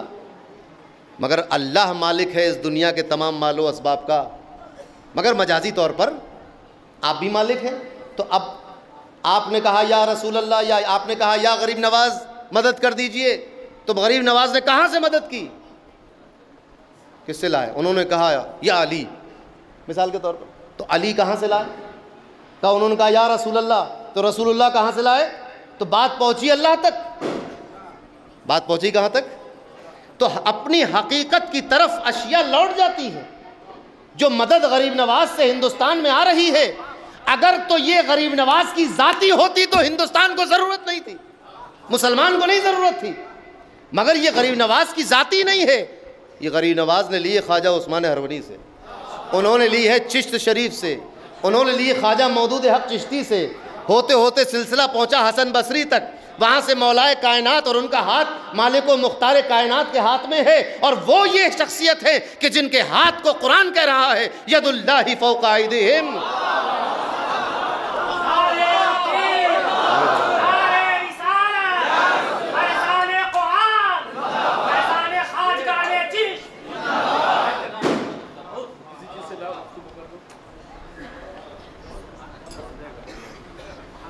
تو یہ ایک سلسلہ ہے نا، تو حقیقی مدد اللہ کی ہے۔ اب میں آپ کو گنواتا چلا جاؤں، حضرت آدم کی مدد کس نے کی؟ جب پریشان حال زمین پہ اتار دیا گیا، کس نے مدد کی؟ اللہ نے، ٹھیک۔ حضرت نوح کے زمانے میں طوفان آیا، مدد کس نے کی؟ اللہ نے کی کہ نہیں کی؟ حالانکہ بیٹھے کس میں تھے؟ وہ کشتی میں بیٹھے تھے، مگر مددگار کون تھا؟ نمرود کے زمانے میں حضرت ابراہیم کی مدد کس نے کی؟ اللہ نے۔ یہ سلسلہ چلا رہا ہے نا۔ بدر کے میدان میں رسول اللہ کی مدد کس نے کی؟ اللہ نے۔ کربلا کے میدان میں امام حسین کی مدد کس نے کی؟ اللہ نے۔ ہندوستان میں غریب نواز کی مدد کس نے کی؟ اللہ نے۔ آج نیئر میاں کی مدد و نصرت کون کر رہا ہے؟ آپ دیکھیں نا کہاں سے کہاں معاملہ پہنچ گیا ہے۔ ہزاروں طرف سے لوگ جو ہیں، وہ خمار کا شعر مجھے یاد آیا کہ نہ ہارا ہے عشق اور نہ دنیا تھکی ہے، دیا جل رہا ہے ہوا چل رہی ہے۔ تو مددگار کون ہے؟ حقیقی مدد صرف اللہ کی ہے، کیونکہ وہی ہے کائنات کا خالق۔ آپ اگر کسی کی مال سے مدد کرتے ہیں تو اس مال کا خالق اللہ ہے، آپ کسی کی زمین جائیداد سے مدد کرتے ہیں تو زمین جائیداد کا مالک اللہ ہے، آپ اگر کسی کی طاقت سے مدد کرتے ہیں تو طاقت کا خالق اللہ ہے، آپ اگر کسی کی زبان سے مدد کرتے ہیں تو زبان کا خالق اللہ ہے، آپ اگر کسی کی ذہن و فکر سے مدد کرتے ہیں تو ذہن و فکر کا مالک اللہ ہے، آپ اگر جڑی بوٹی اور ٹیبلٹ سے مدد کرتے ہیں تو اس کا خالق اللہ ہے، آپ اگر کسی پہ دعا پھونک کر مدد کرتے ہیں تو اس میں شفا کا خالق اللہ ہے۔ غرض یہ کہ ہر کائنات کے ذرے ذرے کا خالق اللہ ہے، تو اس کے علاوہ کوئی حقیقی مددگار ہو نہیں سکتا۔ یہ سب اسباب ہیں۔ اب جب علم کی زبان میں کہا جائے گا تو یہ سبب بنیں گے، جس طرح پانی سبب بنتا ہے آگ کو بجھانے کا، پانی سبب بنتا ہے پیاس کو بجھانے کا، کھانا سبب بنتا ہے بھوک کو مٹانے کا، بنتا ہے کہ نہیں سبب؟ کپڑا سبب بنتا ہے جسم کو چھپانے کا، مٹی سبب بنتی ہے انسان کو دفنانے کا، بنتا ہے کہ؟ اور اگر چھت سے کود پڑے تو سبب بن جاتا ہے پیر کو توڑنے کا، بنتا ہے کہ نہیں؟ آپ ذرا سوچیں، یہ سب وہ چیزیں ہیں جو بے جان ہیں، ان میں کسی میں جان نہیں ہے. نہ جڑی بوٹی میں کوئی جان رہی، نہ پیراسیٹامول میں کوئی جان ہے، نہ خمیرہ آپریشن میں کوئی جان ہے. کوئی جان ہے؟ خمیرہ گاؤ زبان، دماغین، اس میں جان نہیں ہے کوئی. پیڑ پودے سبب بن جاتے ہیں بارش کا، بارش سے بچنے کا، تازی ہوا لینے کا سبب بنتے ہیں کہ نہیں؟ یعنی ہماری زندگی کا سبب کون بنا؟ پیڑ پودے بن گئے کہ اس سے ہمیں آکسیجن مل رہی ہے، مگر ہم نے اس کو سجدہ نہیں کیا. یہ ہے دیکھیے ایمان. مدد تو طلب کی ایک پیڑ سے مگر سجدہ نہیں کیا اس کو. مدد تو طلب کی ایک ندی سے، سجدہ نہیں کیا اس کو. مدد تو طلب کی ایک طبیب اور ڈاکٹر سے، سجدہ نہیں کیا اس کو. مدد تو طلب کی اپنے شیخ کامل اور شیخ طریقت سے، سجدہ نہیں کیا اس کو. مدد تو طلب کی اپنے حاکم سے جو ہمیں ملازمت پر رکھے ہوئے ہیں، مگر سجدہ نہیں کیا اس کو، کیونکہ ہم نے اس سے مدد حقیقی نہیں طلب کی ہے، مدد مجازی طلب کی ہے، جو سبب بنا ہوا ہے دنیا کو چلانے کا. اس دنیا میں اگر ہر انسان سنار ہوتا تو کھاتے کیا؟ اس لیے کچھ کسان بھی ضروری ہیں، اور ہر آدمی کسان ہوتا تو پہنتے کیا؟ لہٰذا کپڑا والا بھی چاہیے، ایک ٹیکسٹائل والا. اور اگر ہر آدمی کپڑے والا ہوتا تو ہم سفر کیسے کرتے؟ لہٰذا ایک انجینئر بھی چاہیے جو ٹرین اور ہوائی جہاز اور گاڑی بنا لے. تو اس دنیا میں مختلف انواع و اقسام کے اسباب ہیں. اسی لیے علماء نے کہا ہے کہ ترک الاسباب جہالت والاعتماد علیہا کفر، کہ اسباب کو ترک کر دینا جہالت ہے. ایک بزرگ سے کسی نے کہا کہ آپ اللہ پر بہت اعتماد کرتے ہیں. انہوں نے کہا، تو اس نے کہا ذرا پہاڑ سے کود کے دکھائیے اور اللہ پر اعتماد کیجیے. تو انہوں نے کہا بے وقوف، اللہ کی شان ہے کہ ہمیں آزمائے، نہ کہ ہم اللہ کو آزمائیں. سمجھ بات آئی؟ اللہ کو بندہ نہ آزمائے بلکہ بندے کو اللہ آزمائے گا. اب تم یہ سوچ کر کہ اللہ بچانے والا ہے، پہاڑ سے کود پڑو تو بچ بھی سکتے ہو، مگر 99% امکان کس چیز کا ہے؟ اگر مرے نہیں تو پلاسٹر بننے کے ساتھ ساتھ کسی دماغ کے ڈاکٹر کو بھی دکھایا جائے گا کہ بھئی ان کا دماغ کا بھی علاج کیجیے. تو اسباب کو استعمال کیا جائے گا، اسباب پر اعتماد نہیں ہوگا. اعتماد تو اللہ پر ہوگا. دیکھیے، جس پر رسول اللہ کو اعتماد ہو وہ اعتماد حقیقی ہے، وہ ہے اللہ کی ذات. صحابہ رسول پر اعتماد کرتے تھے، مگر رسول کس پر کرتے تھے؟ اللہ پر. تابعین صحابہ پر اعتماد، ورنہ تو حدیث پہنچتی نہیں. جو حدیث شریف پہنچی ہے، جس حدیث کے کچھ نااہل لوگ حدیث شریف کو سنا کر لوگوں کے عقیدے خراب کرنے کی کوشش کر رہے ہیں، وہ حدیث پہنچی کس اعتماد کے ذریعے ہے؟ اگر امام بخاری نے اپنے شیخ ابو نعمان پر اعتماد نہ کیا ہوتا تو حدیث نہیں پہنچتی. اگر انہوں نے اپنے شیخ ابو عمر پر اعتماد نہ کیا ہوتا تو حدیث نہیں پہنچتی. اگر انہوں نے اپنے شیوخ پر اعتماد نہ کیا ہوتا تو حدیث نہیں پہنچتی. اگر انہوں نے تابعی پر اعتماد نہ کیا ہوتا تو حدیث نہ پہنچتی. تابعی صحابی پر اعتماد نہ کرتا، حدیث نہ پہنچتی. اور صحابی رسول پر اعتماد نہ کرتا تو ایمان ہی نہیں ہوتا. تو اصل حقیقی مدد تو صرف اللہ کی ہے، جس نے کائنات بنائی. اسی نے کھانا بنایا، اسی نے آگ بنائی، اسی نے موت و زندگی کو پیدا کیا، اسی نے رنگ و بو کو پیدا کیا، اسی نے چمن بنائے، اسی نے ریگستان بنائے، اسی نے پہاڑ بنائے، اسی نے دریا بنائے ہیں. تو اب دریا کو عبور کرنے کے لیے کسی کشتی کی مدد اور وسیلہ اختیار کرنا، یہ اس دنیا میں زندگی گزارنے کے لیے مجازی طور پر ضروری ہے. ورنہ حضرت جنید بغدادی کو کسی کشتی کی ضرورت نہیں تھی، تو پانی پہ ایسے ہی چل جاتے تھے. اولیاء کو ہوا میں اڑ کر کہیں جانے کے لیے ہوائی جہاز کی ضرورت نہیں ہے، کیونکہ اللہ کی مدد کے ذریعے وہ بغیر کسی ہوائی جہاز کے اڑ کے کہیں چلے جا سکتے ہیں. طی الارض کا عمل ہوتا ہے، ایک قدم ردولی میں رکھیں گے دوسرا مدینے میں رکھ جائے گا، کسی ہوائی جہاز کی ضرورت ہے، کیونکہ اللہ کی مدد کے ذریعے. اب اللہ تبارک و تعالیٰ نے ایک نظام بنایا ہے اسباب کا، کیونکہ وہ مسبب الاسباب ہے. تو اب اگر کسی اللہ کے بنائے ہوئے سبب سے اگر ہم تھوڑی مدد مجازی طور پر لیتے ہیں، ایک سبب کو استعمال کرتے ہیں، تو شرک کا فتویٰ نہیں لگے گا. لہٰذا یہ تشریح نہ کی جائے ایاک نعبد و ایاک نستعین کی کہ اگر ہم نے کسی اور سے مدد طلب کر لی تو توحید کا عقیدہ ختم ہو گیا. بلکہ توحید کا عقیدہ ہم سے زیادہ مضبوط کس کا ہوگا؟ ہم نے تو قرآن میں پڑھا وما رمیت اذ رمیت ولکن اللہ رما. قرآن کہہ رہا ہے کہ یہ تم نے نہیں پھینکا جو تم نے پھینکا تھا، بلکہ وہ تو اللہ نے پھینکا. پھر بھی ہم نے رسول اللہ کو سجدہ نہیں کیا. دیکھا کہ آپ کی انگلی اٹھی اور چاند کے 2 ٹکڑے ہو گئے مگر کسی نے رسول اللہ کی عبادت نہیں کی. دیکھا کہ آپ کی انگلیاں پانی کے ایک مختصر سے پیالے میں ڈالی آپ نے اور 1,500 لوگوں نے اس سے غسل کیا, نہائے, وضو کیا, پانی پیا, کھانا بنایا, مویشیوں کو پلایا, مگر ہم نے خدا نہیں سمجھا, اللہ نہیں سمجھا. اور کوئی بھی مسلمان کسی مزار والے کو, کسی ولی کو اللہ نہیں سمجھتا ہے. کیا کہتے ہیں؟ اللہ کا ولی, اللہ کا رسول, اللہ کا پیغمبر, اللہ کا حبیب, اللہ کا مقرب, اللہ کا پیارا, یہ تو کہتے ہیں. یہ مضاف مضافلے کی ترکیب ہے. ہوتا کیا ہے کہ لوگ اصل میں جانتے نہیں, مضاف مضافلے کی ترکیب ہے, اور مضاف مضافلے کی ترکیب میں دونوں کا مغایر ہونا واجب ہے. جو مضاف ہوگا وہ مضافلے نہیں ہو سکتا, جو مضافلے ہے وہ مضاف نہیں ہو سکتا. اگر یہ دونوں ایک ہو جائیں تو پھر مضاف مضافلے کی ترکیب نہیں ہوگی. اللہ کا رسول, اگر یہ دونوں ذاتیں جدا نہ ہوں, ایک ہی ہوں, تو یہ مضاف مضافلے کی ترکیب نہیں ہوگی. کا کی کے کی ترکیب کے لیے ضروری ہے کہ جو چیز کا سے پہلے ہو وہ الگ ہو, اور جو کا کے بعد ہو وہ الگ ہو. آپ کی کتاب تو آپ کتاب نہیں ہے, کتاب آپ نہیں ہے. آپ کا گھوڑا تو آپ گھوڑا نہیں ہے, گھوڑا آپ نہیں ہے. اور اگر آپ تفنن توا کے طور پہ کہوں آپ کا گدھا تو آپ گدھے نہیں ہیں, اور گدھا آپ نہیں ہیں. اب ہم یا رسول اللہ کہتے ہیں, اے اللہ کے رسول مدد, تو شرک کیسے ہوا؟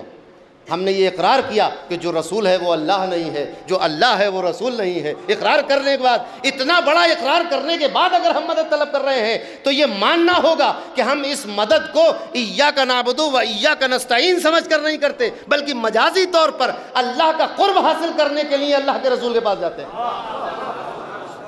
یہ ہے اصل تشریح ایاک نعبد و ایاک نستعین کی. توحید کو لوگ سمجھ نہیں سکے.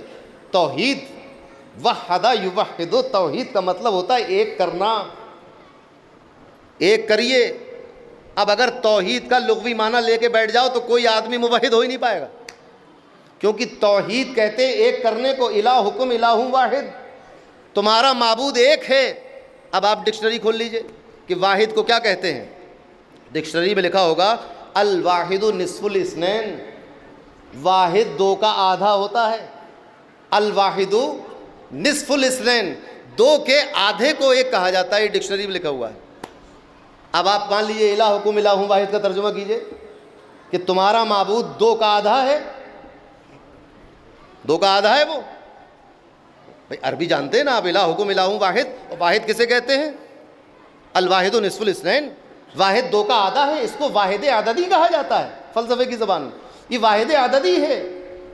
تو پتہ چلا کہ وہ واجب الوجود جس کے ایک ہونے کی گواہی رسول اللہ دے رہے ہیں واحد عددی نہیں ہے. کیا ہے وہ واحد حقیقی ہے. ردولی کتنے ہیں اس ہندوستان میں؟ ایک. شرک ہو گیا, کیونکہ ایک تو اللہ ہے کہ نہیں. اور قطب مینار کتنے ہیں؟ 1 یا 2. اور تاج محل اور مدینہ, مکہ اور کعبہ اور بیت المقدس کتنے ہیں دنیا میں؟ اور اللہ بھی ایک. بھائی اس منطق سے چلے تو ہم تو جی نہیں پائیں گے اس دنیا میں, سمجھے؟ یہ کوئی منطق ہوئی؟ تو الفاظ کے سر پر نہیں اڑتے معنی, الفاظ کے سینوں میں اتر کر دیکھو. آپ کو غور کرنا ہوگا. اللہ نے جو عقل دی ہے یہ ایک معیار, ایک پیمانہ, ایک میزان دیا ہے نا تولنے کے لیے. اب آپ ذرا سوچیں کہ کسی پانی کی بوتل پر کوئی فقیر صوفی اگر پھونک دے تو یہ شرک کیسے ہو جائے گا؟ کیا اللہ پھونکتا ہے؟ پھونکنے کے لیے منہ چاہیے, بغیر ہونٹوں کے پھونک نہیں سکتا تو ہونٹ بھی چاہیے. پھر منہ جو ہے وہ ٹک نہیں سکتا ایسے ہوا میں, اس کے لیے گردن چاہیے.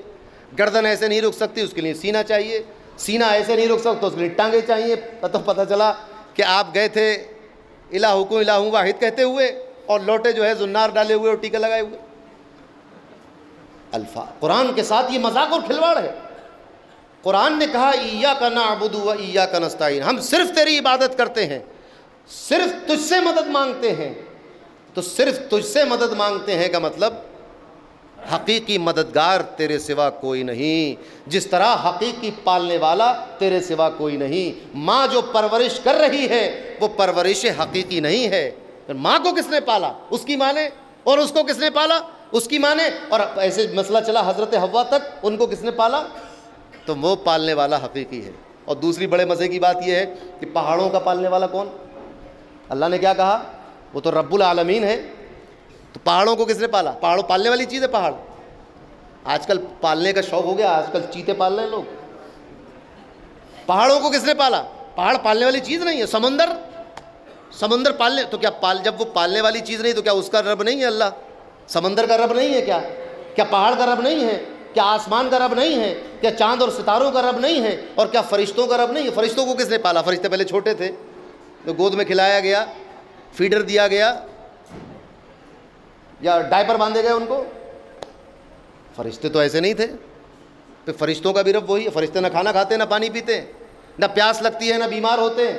پھر ان کو کیسے پالا؟ جبکہ قرآن کہہ رہا ہے الحمدللہ رب العالمین, یہ تمام عالمین کا پالنے والا ہے. اور عالم کہتے ہیں ما سوی اللہ کو, اللہ کے علاوہ جو کچھ ہے وہ عالم میں ہے.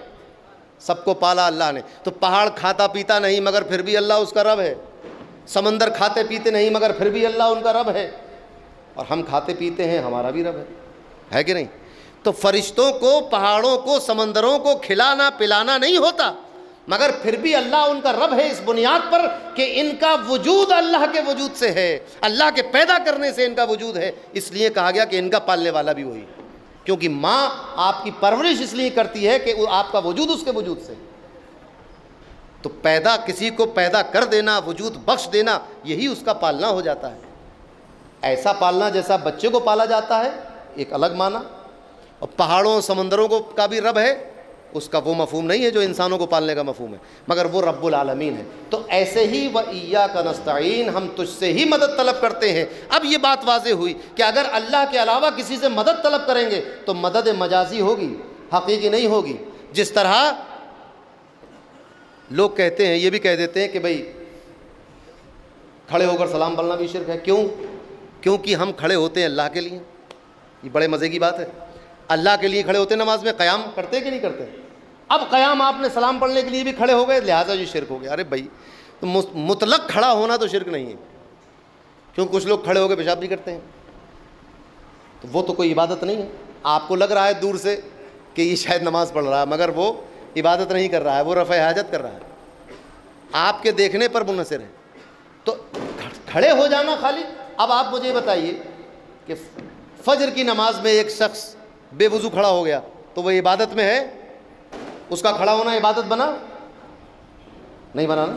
امام صاحب کا کھڑا ہونا, جو نماز پڑھا رہے ہیں ان کا کھڑا ہونا عبادت ہے, مگر جو پیچھے بے وضو کھڑا ہے اس کا کھڑا ہونا عبادت نہیں ہے. کیوں نہیں ہے؟ جبکہ دونوں کھڑے ہوئے ہیں, ایک ہی مسجد میں کھڑے ہیں, ایک ہی نماز کے لیے کھڑے ہیں, ایک ہی صف میں دو لوگ کھڑے ہیں, ایک ہی صف میں دو لوگ کھڑے ہوئے ہیں. ایک کی نماز, ایک کا کھڑا ہونا عبادت, دوسرے کھڑا ہونا عبادت نہیں. کیوں؟ کیونکہ اس کا وضو نہیں تھا. سمجھ میں آئی بات؟ یا وضو بھی تھا مگر نیت نہیں تھی. ایک چور چوری کر کے بھاگ رہا تھا, باوضو تھا, بھاگتے بھاگتے دیکھا مسجد ہے, اس نے جماعت ہو رہی تھی, اس نے نیت باندھ لی. تو نیت بندی تھی اس لیے کہ پولیس سے بچ جاؤں, نہ کہ نماز پڑھ لوں, اس لیے اس کا کھڑا ہونا بھی عبادت نہیں بنا, کیونکہ نماز میں نیت کا ہونا شرط ہے. تو صرف کھڑا ہو جانا کہیں پر عبادت نہیں بنتا. یہ آپ کی سمجھ میں بات ہے. مجھے حیرت اس بات پہ ہوتی ہے کہ یا رسول اللہ کہتا میں ہوں, تشریح کوئی دوسرا کرتا ہے اس کی. ارے بھائی مجھ سے پوچھیے نا میں نے کیوں کہا ہے, آپ تو کہتے نہیں ہیں, تو آپ کیوں اس پہ فتویٰ دے رہے ہیں؟ ہم سے پوچھو کہ ہم نے کیوں کہا یہ. یا غریب نواز کہا ہم نے, اور جو ہے وہ مطلب آپ بیان کر رہے ہیں. بھائی جس نے جو کہا ہے اس کا وہ مطلب بیان کرے گا. ہاں اگر تمہیں شوق ہے مطلب بیان کرنے کا تو اس بات کا مطلب بیان کرو کہ جس کا نام محمد یا علی ہے وہ اللہ کے سامنے چمار سے زیادہ بدتر ہے. اس کا مطلب بیان آپ کریں گے کیونکہ آپ نے کہا ہے, آپ بیان کریں گے. اس کا مطلب کہ اگر جیسا علم رسول اللہ کو ہے ایسا علم تو گدھوں کو ہے, بیل کو ہے, بچوں کو ہے, پاگلوں کو ہے. اس کا مطلب تم بیان کرو گے, اور یا رسول اللہ کا مطلب میں بیان کروں. اپنا مطلب آپ بیان نہیں کرتے, جو آپ نے کتابوں میں لکھا ہے اس کا مطلب آپ بیان نہیں کرتے, اور جو ہم اپنی زبان سے کہتے ہیں اس کا مطلب آپ بیان کر رہے ہیں. یہ کون سی بات؟ آپ اپنی کرتوتوں کا مطلب بیان کیجئے, ہم اپنے کاموں کا مطلب بیان کریں, ورنہ تو دنیا کا نظام چل نہیں پائے گا. وہ توحید جو آج کل مارکیٹ میں گھوم رہی ہے, اس توحید پر عمل کوئی کر نہیں سکتا. وہ توحید زندگی نہیں گزار سکتے. توحید وہ ہوگی جو رسول اللہ نے جس کا معنی بیان کیا ہے, جو صحابہ نے آگے بڑھائی ہے. علم توحید اور عقیدہ توحید وہ معتبر ہوگا جو رسول اللہ سے چلا ہے, خلفائے راشدین سے چلا ہے. قرآن کھول کر کوئی نیا مطلب گڑھ لینا توحید کا، وہ عقیدہ توحید نہیں بنے گا. یضل بہ کثیرا، اس کے ذریعے بہت سے لوگ گمراہ ہو جائیں. تو توحید کا مطلب یہ نہیں ہے جو آج کل سمجھا جائے. توحید کا مطلب یہ ہے کہ اللہ تبارک و تعالیٰ کے جیسا کوئی نہیں، وہ وحدہ لا شریک لہ ہے، اس کا کوئی شریک نہیں. جیسا کہ سورہ اخلاص میں ہم پڑھتے ہیں قل هو اللہ احد اللہ الصمد لم یلد ولم یولد ولم یکن لہ کفوا احد. یہ ہے توحید، نہ کہ یہ توحید ہے کہ یا رسول اللہ کہہ دیں تو توحید ٹوٹ جائے گی. توحید ہاں، جس کا اللہ پر ایمان نہ ہو وہ یہ جملہ نہ کہے. اب یہ فیصلہ آپ کر سکتے ہیں کہ اگر کوئی بہت سختی سے یا رسول اللہ کہنے کو منع کر رہا ہو تو آپ یہ سمجھ سکتے ہیں کہ اس کے نزدیک یہ چیز کفر و شرک ہو جائے گی، مسلمان کے نزدیک کفر نہیں ہو سکتی. اسی لیے 1400 سالوں سے 1300 سالوں کی تاریخ، متواتر تاریخ گواہ ہے. حضرت خواجہ حسن بصری سے اور حضرت علی سے لے کر اب تک کی تاریخ گواہ ہے کہ اگر یہ چیزیں شرک ہو جاتی، بدعقیدگی ہو جاتی اور توحید کے خلاف ہوتی تو یہ ائمہ سلف صالحین اس روایت پر عمل پیرا نہ ہوتے. کیونکہ قرآن کو ہم جو سمجھتے ہیں، ہم سے زیادہ امام اعظم نے سمجھا ہے، ان سے زیادہ امام جعفر صادق نے سمجھا ہے، اور ان سے زیادہ مولا کائنات نے سمجھا ہے، اور ان سے زیادہ رسول اللہ سمجھتے تھے اس بات کو. تو جب یہ سب کا سمجھنا ایک طرف اور ایک سا چلا جا رہا ہے، یعنی امام اعظم جو سمجھے وہی معنی جو ہے ہمیں امام جعفر صادق کے یہاں ملتا ہے، وہی معنی مولا کائنات کے یہاں ملتا ہے، وہی معنی رسول اللہ کے یہاں ملتا ہے. اور امام اعظم سے نیچے آ جائیں تو وہی معنی ہمیں حضرت شیخ محب اللہ الہ آبادی کے یہاں ملتا ہے، وہی معنی ہمیں رودولی شریف میں اور جو ہے فرنگی محل میں ملتا ہے، وہی بدایوں اور دہلی میں ملتا ہے. تو جب یہ سارے مفہوم و معنی ایک ہیں، ایک معنی الگ ہے، تو من شذ الی النار، جو سواد اعظم اہل سنت والجماعت سے الگ ہٹا وہ جہنم میں گیا. کیونکہ ید اللہ علی الجماع، اللہ کی تائید اہل سنت والجماعت کے ساتھ. تو عقیدہ توحید کو بہت ضروری ہے کہ اس کی حفاظت کی جائے، اور عقیدہ توحید کی حفاظت اسی بنیاد پر ہو سکتی ہے اور اسی سبب سے ہو سکتی ہے کہ ہم اپنا رشتہ محمد الرسول اللہ سے مضبوط کریں. کیونکہ توحید انہی کا لایا ہوا پیغام ہے، ان سے رشتہ مضبوط ہوگا. ان سے رشتہ مضبوط کرنے کے لیے ہمیں کیا کرنا ہے؟ علم حاصل کرنا ہے. قرآن کا علم حاصل کریں گے تو رسول اللہ سے رشتہ مضبوط ہوگا. حدیث کا علم حاصل کریں گے رسول اللہ سے رشتہ مضبوط ہوگا. علم شریعت حاصل کریں گے رسول اللہ سے رشتہ مضبوط ہوگا. جب یہ علم حاصل کریں گے اور صوفیاء کی اور علماء کی اور اولیاء کی صحبتوں میں بیٹھیں گے، درگاہ پر آئیں گے، صاحب مزار کے ساتھ بیٹھ کر عاجزی اور انکساری سے عرض کریں گے کہ ہمارے دلوں پر بھی ایک نظر ہو جائے، اس کا بھی تزکیہ. یہاں پر بھی ایک فلٹر لگانے کی ضرورت ہے علم کے ساتھ. جو میں نے عرض کیا تھا شروع میں کہ علم جب آتا ہے تو تکبر لے کر آتا ہے. تو خانقاہوں کے جو ادارے ہوتے ہیں، یہ علم کے، جب علم حاصل ہوتا ہے کسی کو تو صوفیہ کے یہاں جب تربیت ہوتی ہے تو اس علم سے تکبر کو نکال کر الگ کر دیا جاتا ہے، تو وہ علم نافع بن جاتا ہے. ملا نظام الدین فرنگی محلی سے بڑا کوئی عالم تھا ہندوستان میں؟ ضرورت پڑی ایک شیخ کامل کی، ضرورت پڑتی ہے، ہر عالم کو پڑتی ہے، ہر محقق کو پڑتی ہے، ہر محدث کو پڑتی ہے. آپ یہ سوچتے ہوں گے کہ ائمہ مجتہدین یہ تو بڑے عالم تھے، انہیں کسی شیخ کی کیا ضرورت ہے؟ ایسا نہیں ہے. حضرت امام احمد بن حنبل اگر ایک طرف امام شافعی کی درسگاہ میں بیٹھ کر علم ظاہر حاصل کر رہے ہیں تو دوسری جانب حضرت بشر حافی کے پیچھے پیچھے گھوم کر علم باطن حاصل کر رہے ہیں. دونوں علم ہیں. امام شافعی کا بھی شیخ ہے، امام احمد بن حنبل کا بھی شیخ ہے، امام اعظم کا بھی شیخ ہے، امام مالک کا بھی شیخ ہے. یہ سب لوگ کسی نہ کسی شیخ سے وابستہ ہیں. یہ ایک عجیب و غریب ایک نظریہ دنیا میں آیا ہے کہ درگاہوں پہ جانا شرک ہے اور اولیاء سے مدد طلب کرنا شرک ہے. کیسی مدد طلب نہ کریں؟ وَإِيَّاكَ نَسْتَعِينُ کا مطلب یہ واضح ہوا کہ حقیقی مدد صرف اللہ کی. اللہ موت و زندگی کا مالک ہے کہ نہیں؟ مگر حضرت عیسیٰ فرما رہے ہیں، قرآن گواہ ہے کہ میں بھی مردے زندہ کرتا ہوں، میں بھی اندھوں کو بینا کر دیتا ہوں، میں بھی برس کے مریضوں کو شفا دے دیتا ہوں، ان کو صحیح کر دیتا ہوں. ارے بھائی یہ سب چیزیں تو هو الشافی کون ہے؟ حضرت ابراہیم کیا کہہ رہے ہیں؟ فَإِذَا مَرِضْتُ وَهُوَ يَشْفِينِ، جب میں بیمار ہوتا ہوں تو اللہ مجھے شفا دیتا ہے. مگر حضرت عیسیٰ کے سامنے بیٹھا ہوا ایک نابینا اندھا انسان یہ کہہ رہا ہے کہ حضرت عیسیٰ شفا دے دیتے، جس کو قرآن بیان بھی کر رہا ہے. اور حضرت عیسیٰ کا قول حضرت عیسیٰ کہہ رہے کہ میں مردے زندہ کرتا ہوں، میں اندھوں کو بینائی عطا کرتا ہوں، میں برس اور کوڑ کے مرض والوں کو شفا صحیح کر دیتا ہوں، جبکہ یہ کام کس کا ہے؟ پتہ یہ چلا کہ حضرت عیسیٰ جس مردے کو زندہ کر رہے ہیں یہ مجاز، اور جو اللہ زندہ کرتا ہے یہ حقیقت۔ حضرت عیسیٰ کسی اندھے کو بینائی دے رہے ہیں یہ مجاز، اللہ جو بینائی دے رہا ہے یہ حقیقت، کیونکہ یہ معجزہ ہے، اور معجزہ کی تعریف یہ ہے کہ اللہ اپنے نبی اور رسول کو تائید کے لیے دیتا ہے۔ تو جس بزرگ یا ولی سے مدد طلب کی جاتی ہے اسی بنیاد پر کہ اس کا تعلق اللہ سے مضبوط ہے، یہ وہاں سے حاصل کرتا ہے اور ہمیں دیتا ہے۔ اب تقریر کو سمیٹتے ہوئے اس بات پر آتا ہوں کہ ضرورت کیا ہے ان سے مانگنے کی جب اللہ موجود ہے ہر وقت؟ کیا ضرورت پڑ گئی؟ اور پھر چلیے ایک بات یہ بھی کہی جاتی ہے کہ بھئی مدد زندگی میں تو آپ طلب کر سکتے ہیں، جب آدمی زندہ ہے تو طلب کر سکتے ہیں، مرنے کے بعد طلب نہیں کی جاتی مدد۔ یہ ایک بہت بڑا اعتراض ہے کہ جب کوئی مر گیا تو وہ کیا مدد کرے گا؟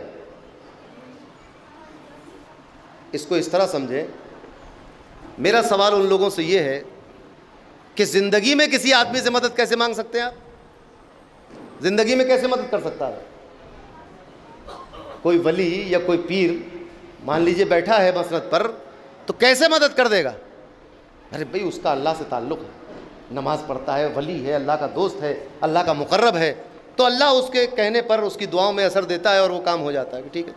یعنی اس ولی کا اللہ سے ایک تعلق ہے، اس تعلق کی بنیاد پر اس کے پاس مخلوق خدا جا رہی ہے، یہی بات ہو گئی نا۔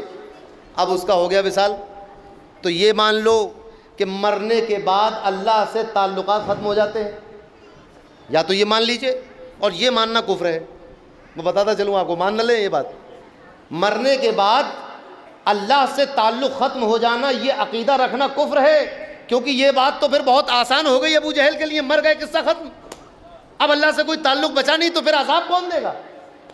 فرعون تو بڑا خوش نصیب تھا، ساری دنیا میں اپنی خدائی بھی دکھا لی اور مر بھی گیا اور تعلقات بھی ختم ہو گئے اللہ سے، اب تو اللہ سے کوئی تعلق بچا نہیں، تو پھر جب تعلق نہیں بچا تو عذاب کون دے گا اس کو؟ تو مرنے سے موت جو ہے وہ دنیا سے تعلق ختم کرتی ہے، اللہ سے تعلق نہیں ختم کرتی، بلکہ یہ کہا جاتا ہے کہ تحفۃ المؤمن الموت، موت جو ہے وہ مومن کے لیے تحفہ ہے۔ یہ کیسا تحفہ ہے کہ جس نے سارے تعلقات ختم کر دیے؟ پتہ ہی چلا کہ موت کے بعد موت ایک پل ہے، یہ روایتوں میں آیا ہے الموت جسرن، موت ایک پل ہے کہ جس پل سے جب بندہ گزرتا ہے تو وصل الحبیب الی الحبیب، ایک چاہنے والا دوسرے چاہنے والے سے ملاقات کرتا ہے۔ قرآن کی آیتیں گواہ ہیں، قرآن میں اللہ نے فرمایا یا ایتھا النفس المطمئنہ ارجعی الی ربک راضیۃ مرضیہ فادخلی فی عبادی وادخلی جنتی۔ اب یہ بات تمام مفسرین اس بات پر متفق ہیں کہ زندگی میں تو یہ خطاب کسی سے کیا نہیں اللہ نے، یہ بات اسی وقت کہی جا رہی ہے جب روح نکلی، یا ایتھا النفس المطمئنہ، یہ زندگی میں نہیں کہا اللہ نے کسی سے، جب روح نکلی ہے بندے کی، جب روح نکالی گئی، اب روح نکل گئی تو اللہ اس سے یہ فرما رہا ہے کہ اے مطمئن نفس، اے مطمئن جان، اے مطمئن روح، اے اطمینان والی روح، ارجعی۔ آپ کہہ رہے تھے تعلقات ختم ہو گئے، وہ کہہ رہا ہے آؤ آؤ لوٹو اپنے رب کی طرف۔ اگر تعلق ختم تھا، اب مر گئے، اللہ سے تعلق ختم ہو گیا، تو پھر اللہ یہ انویٹیشن کس کو دے رہا ہے؟ بلا کس کو رہا ہے؟ مٹی کو بلا رہا ہے، مٹی کے ڈھیر کو بلا رہا ہے، کس کو؟ میت کو بلا رہا ہے، جنازے کو بلا رہا ہے، کفن کو بلا رہا ہے، کس کو بلا رہا ہے؟ فرما رہا ہے ارجعی الی ربک، اپنے رب کی طرف لوٹ، اور کس طرح؟ راضیتاً، اس حال میں اپنے رب کی طرف لوٹ کہ تو اپنے رب کے ہر فیصلے سے راضی ہے، مرضیہ، کہ تیرا رب تجھ سے راضی ہے، فادخلی فی عبادی، میرے بندوں میں داخل ہو جا، مخصوص بندوں میں۔ جب قرآن میں اللہ جب عبادی یا عبادنا یا عبادی ہی کہتا ہے تو اس کا مطلب ہوتا ہے کہ وہ بہت خاص بندہ ہے۔ فوجد عبدا من عبادنا، حضرت خضر کے بارے میں کہا اللہ نے، یعنی ایک اللہ کا بے حد مخصوص بندہ، سبحان الذی اسریٰ بعبدہ، اپنے بندے کو لے گیا تو بہت خاص بندہ۔ فرمایا فادخلی فی عبادی. اب میرا سوال یہاں سے شروع ہوتا ہے کہ میرے بندوں میں شامل ہو جا. وہ بندے جو دنیا میں رہ رہے ہیں ان میں ایک انسان کی روح نکلی, اس روح سے اللہ نے کہا کہ اپنے رب کی طرف لوٹ چل اور میرے مخصوص بندوں میں شامل ہو جا. وہ مخصوص بندے کون؟ جو دنیا میں چھوڑ کے آئی ہے روح. وہ وہاں سے تو بلا لیا نا اس کو. تو دنیا میں اچھا یہ اصول ہے کہ جو ایک بار آ گیا مر کے اوپر وہ دنیا میں جائے گا نہیں دوبارہ. پنرجنم نہیں ہوتا اسلام میں, دوبارہ لوٹ کے آ نہیں سکتا بندہ.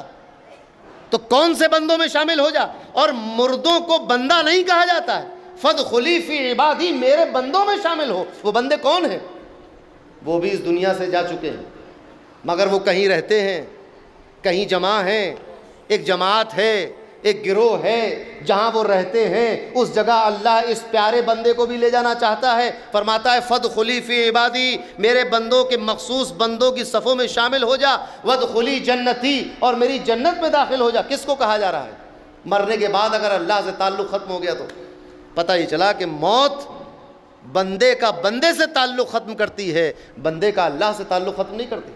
اسی لیے قبر میں اعمال کے حساب سے عذاب یا نعمتیں ملیں گی. جنت کی کھڑکی بھی کھولی جائے گی, جہنم کی کھڑکی بھی کھل جائے گی اپنے اپنے اعمال کے حساب سے. کیونکہ اللہ سے تعلق بندے کا نہیں ٹوٹ سکتا, خالق کا تعلق مخلوق سے نہیں ٹوٹ سکتا. تو جب مخلوق اب ازہر میں جب میں پڑھ رہا تھا تو وہاں کے ایک استاذ نے کہا کہ اگر کوئی ایسا ولی مشہور ہو جس کی بہت کرامتیں ہوں, اب اس کا انتقال ہو جائے اور اب اس سے کوئی کرامت صادر نہ ہو رہی ہو مزار شریف سے, تو سمجھ لینا کہ جادوگر تھا, وہ ولی نہیں تھا. یہ کیسی ولایت ہے کہ مرتے ہی ختم ہو گئی؟ جبکہ ولایت تو مرنے کے بعد بڑھ جانی چاہیے. کیونکہ جب تک زندہ تھے تو بیوی بچوں میں ٹائم خرچ ہوتا تھا, مرید و احباب میں وقت خرچ ہوتا تھا, گھر میں اور خانقاہ میں وقت خرچ ہوتا تھا, اور مختصر وقت میں عبادت ہوتی تھی. زیادہ تر وقت ادھر ادھر کام کاج میں خرچ ہو جاتا تھا. مگر اب تو نہ بیوی ہے, نہ بچے ہیں, نہ مرید ہے, نہ احباب ہے, نہ خانقاہ رہی, نہ مدرسہ رہا, نہ سفر رہے, نہ دورے رہے. اب تو صرف اللہ ہی اللہ ہے. تو ایک بندے کا تعلق مرنے کے بعد اللہ سے اور بڑھ جاتا ہے. تو جب کم تعلقات پہ یہ عالم تھا کہ ٹھوکر مار دے تو مردہ زندہ ہو جائے, کم تعلقات پہ یہ عالم تھا کہ چھوٹا سا کوزہ بھیجے تو انا ساگر اس میں آ جائے, جب کم تعلق پہ یہ عالم تھا تو اب تعلق بڑھ گیا ہے. اب اس قوت اور اس تصرف کا عالم کیا ہوگا؟ یہی وجہ ہے کہ اس وقت جب زندہ تھے تو بہت مختصر لوگ غریب نواز کی بارگاہ میں دامن مراد پھیلاتے تھے, مگر آج وصال ہو گیا ہے. وصل کہتے ہیں اللہ سے مل جانے کو. جب اللہ سے مل گئے ہیں تو عالم یہ ہے کہ ہندو بھی جا رہا ہے, مسلم بھی جا رہا ہے, سکھ بھی جا رہا ہے, عیسائی بھی جا رہا ہے, محکوم بھی جا رہا ہے, حاکم بھی جا رہا ہے, نیک بھی جا رہا ہے, بد بھی جا رہا ہے. ان کی زندگی میں یقین مانو اتنے لوگ ہاتھ پھیلا کر نہیں گئے ہوں گے جتنے اب جاتے ہیں. یہ ہوتی ہے ولایت. اب آپ وہاں جا کر کوئی ایسی حرکت کر دیں جو خلاف شرع ہو, تو اس کی ذمہ داری غریب نواز کی نہیں یا محبوب الہی کی نہیں.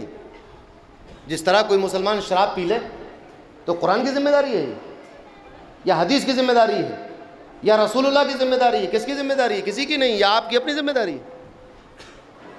کعبے میں ایک وقت یہ تھا کہ 360 بت رکھے ہوئے تھے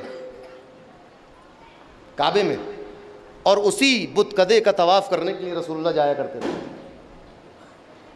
تو کعبے میں بت رکھ دینے میں کعبے کی کیا غلطی ہے؟ رکھنے والوں کی غلطی ہے. تو رسول اللہ نے جب وہ دن آیا, جب فتح مکہ ہوئی تو نکال کے باہر پھینک دیا سب. تو اولیاء اللہ سے جو مدد طلب کی جاتی ہے یہ اس بنیاد پر کہ ان کا تعلق اللہ سے مضبوط ہے, اور یہ فطرت ہے, یہ انسان کی کائنات کی فطرت ہے.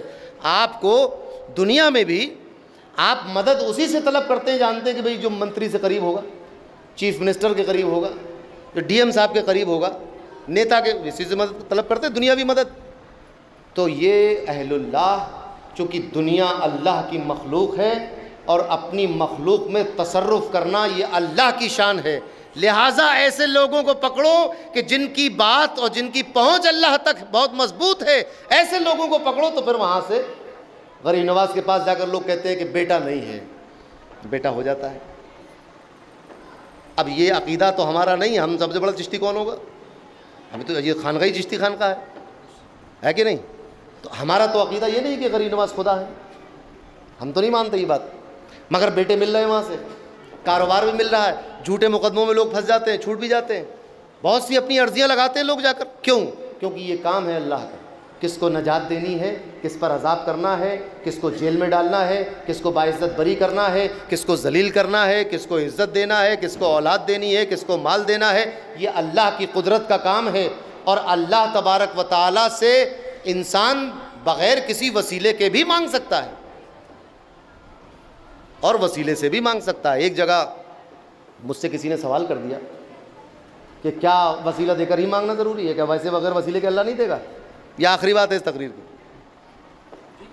آخری بات ہے کہ کیا اللہ تبارک و تعالیٰ کی بارگاہ میں وسیلے دینا ہی ضروری ہے؟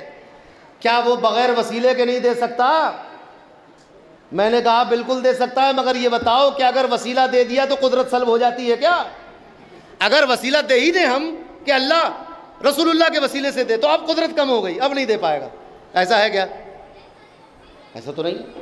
دونوں طریقے سے دے سکتا ہے، وہ بغیر وسیلے کے بھی دے سکتا ہے. اصحاب کہف کو اس نے کوئی وسیلہ تھا؟ کوئی نہیں تھا.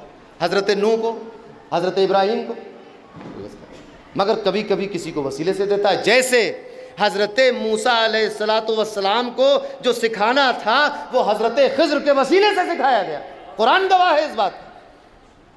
تو اللہ کا یہ اللہ کی سنت ہے، اس کی مشیت ہے کہ وہ جب جس طرح چاہے تصرف کرے، وسیلے کے ساتھ دے اس کی مرضی ہے، بغیر وسیلے کے دے اس کی مرضی ہے. اسی لیے کہا جاتا ہے کہ دعا کا دستے دعا ہر وقت اٹھاتے رہو. نماز پڑھو، نماز کے بعد دعا کے لیے ہاتھ اٹھاؤ. کعبے پہ چلے جاؤ، طواف کر رہے ہو وہاں دعا کرو. مدینے جاؤ وہاں دعا کرو. درگاہ پہ آؤ وہاں دعا کرو. غرض یہ کہ ہر جگہ جہاں تمہیں لگے کہ یہ ایک متبرک مقام ہے وہاں دعائیں کرو. سوتے جاگتے دعا کرو، اکیلے میں ہو تو دعا کرو، مجمع میں ہو تو دعا کرو. دعائیں کرنا بہت ضروری ہے، کیونکہ دعاؤں سے اللہ تبارک و تعالیٰ، ترمذی شریف کی حدیث ہے کہ دعا کے ذریعے اللہ تعالیٰ تقدیر بدل دیتا ہے. ایک بزرگ سے کسی نے پوچھا کہ جب قسمت میں کچھ، جب ہمارا یہ عقیدہ ہے کہ جو قسمت میں ہے وہی ملنا ہے، پھر دعا کیوں کریں ہم؟ بات معقول ہے کہ نہیں؟ بھائی جو قسمت میں ہے وہ تو مل کے رہے گا آپ کو، پھر دعا کیوں کر رہے ہیں؟ بات سمجھ میں آئی؟ بزرگ نے کہا بیٹا اگر تمہاری قسمت میں یہی لکھا ہے کہ دعا کرے گا تو دوں گا، تو پھر تو تم محروم رہ جاؤ گے. اس لیے تمہیں پتہ نہیں کہ تمہاری تقدیر میں کیا لکھا ہے، اس لیے دعا کرتے رہو. دعا سے تقدیر بدل دیتا ہے اللہ تبارک و تعالیٰ. تو وَإِيَّاكَ نَعْبُدُ وَإِيَّاكَ نَسْتَعِينُ، ہم تیری ہی عبادت کرتے ہیں، تجھ سے ہی مدد چاہتے ہیں، تیری ہی مدد طلب کرتے ہیں، تجھ سے ہی مدد طلب کرتے ہیں. تو تجھ سے مدد جو طلب کرتے ہیں یہ حقیقی مدد ہے جو خالق اپنی مخلوق کی کرتا ہے، اور جو دیگر لوگوں سے مدد طلب کرتے ہیں یہ مجازی مدد ہے جو ایک انسان دوسرے انسان کی کرتا ہے. یہ دونوں مدد اسی دنیا میں موجود ہیں، ایگزسٹ کرتی ہیں، اس کا انکار نہیں کیا جا سکتا. اور جس طرح مجاز کا انکار نہیں کیا جا سکتا حقیقت کے ساتھ، اسی طرح اس کا انکار نہیں کیا جا سکتا. اگر انکار کیا تو دنیا چل نہیں پائے گی، دنیا کا کاروبار ختم ہو جائے گا. لہٰذا ضرورت اس بات کی ہے کہ ہم خانقاہوں کے مدارس سے وابستہ ہوں تاکہ قرآن کی صحیح ترجمانی، صحیح تشریح، صحیح عقیدہ ہمیں ملے اور پھر ہم اس کو آگے بڑھائیں. تو آج میں مبارکباد پیش کرتا ہوں ان طلباء کو اور ان کے گھر والوں کو، ان کے ماں باپ کو کہ انہوں نے اپنے بچوں کو اس عظیم آستانے میں، اس مدرسے میں بھیجا جہاں پر نہ صرف یہ کہ قرآن انہوں نے یاد کیا بلکہ ان کے عقیدے محفوظ ہوئے، ان کی تربیت ہوئی، ان کو زندگی جینے کا سلیقہ آیا، ان کی فکر اچھی ہوئی، اور انشاءاللہ اللہ توفیق دے تو وہ رودولی شریف جا کر پھر علم دین حاصل کریں، عربی پڑھیں، فقہ اور حدیث اور تفسیر پڑھیں. اللہ تبارک و تعالیٰ ان کا مستقبل روشن فرمائے، ان کے دلوں میں نور عطا فرمائے، اور ان سے اپنے دین کا کام لے، سنیت کا کام لے، بزرگوں کے مشن کو آگے بڑھائیں، اپنے پیران سلسلہ اور پیران طریقت کے وفادار بن کر رہیں. جب تک ہم زندہ رہیں ہماری ہر کام، ہماری زندگی اسلامی قوانین کے اور اللہ اور رسول کے کہنے کے مطابق گزرے. جب ہمارا آخری وقت ہو تو ہماری زبان پر ہو لا الہ الا اللہ محمد رسول اللہ صلی اللہ تعالی علیہ وسلم. وآخر دعوانا ان الحمد للہ رب العالمین. السلام علیکم.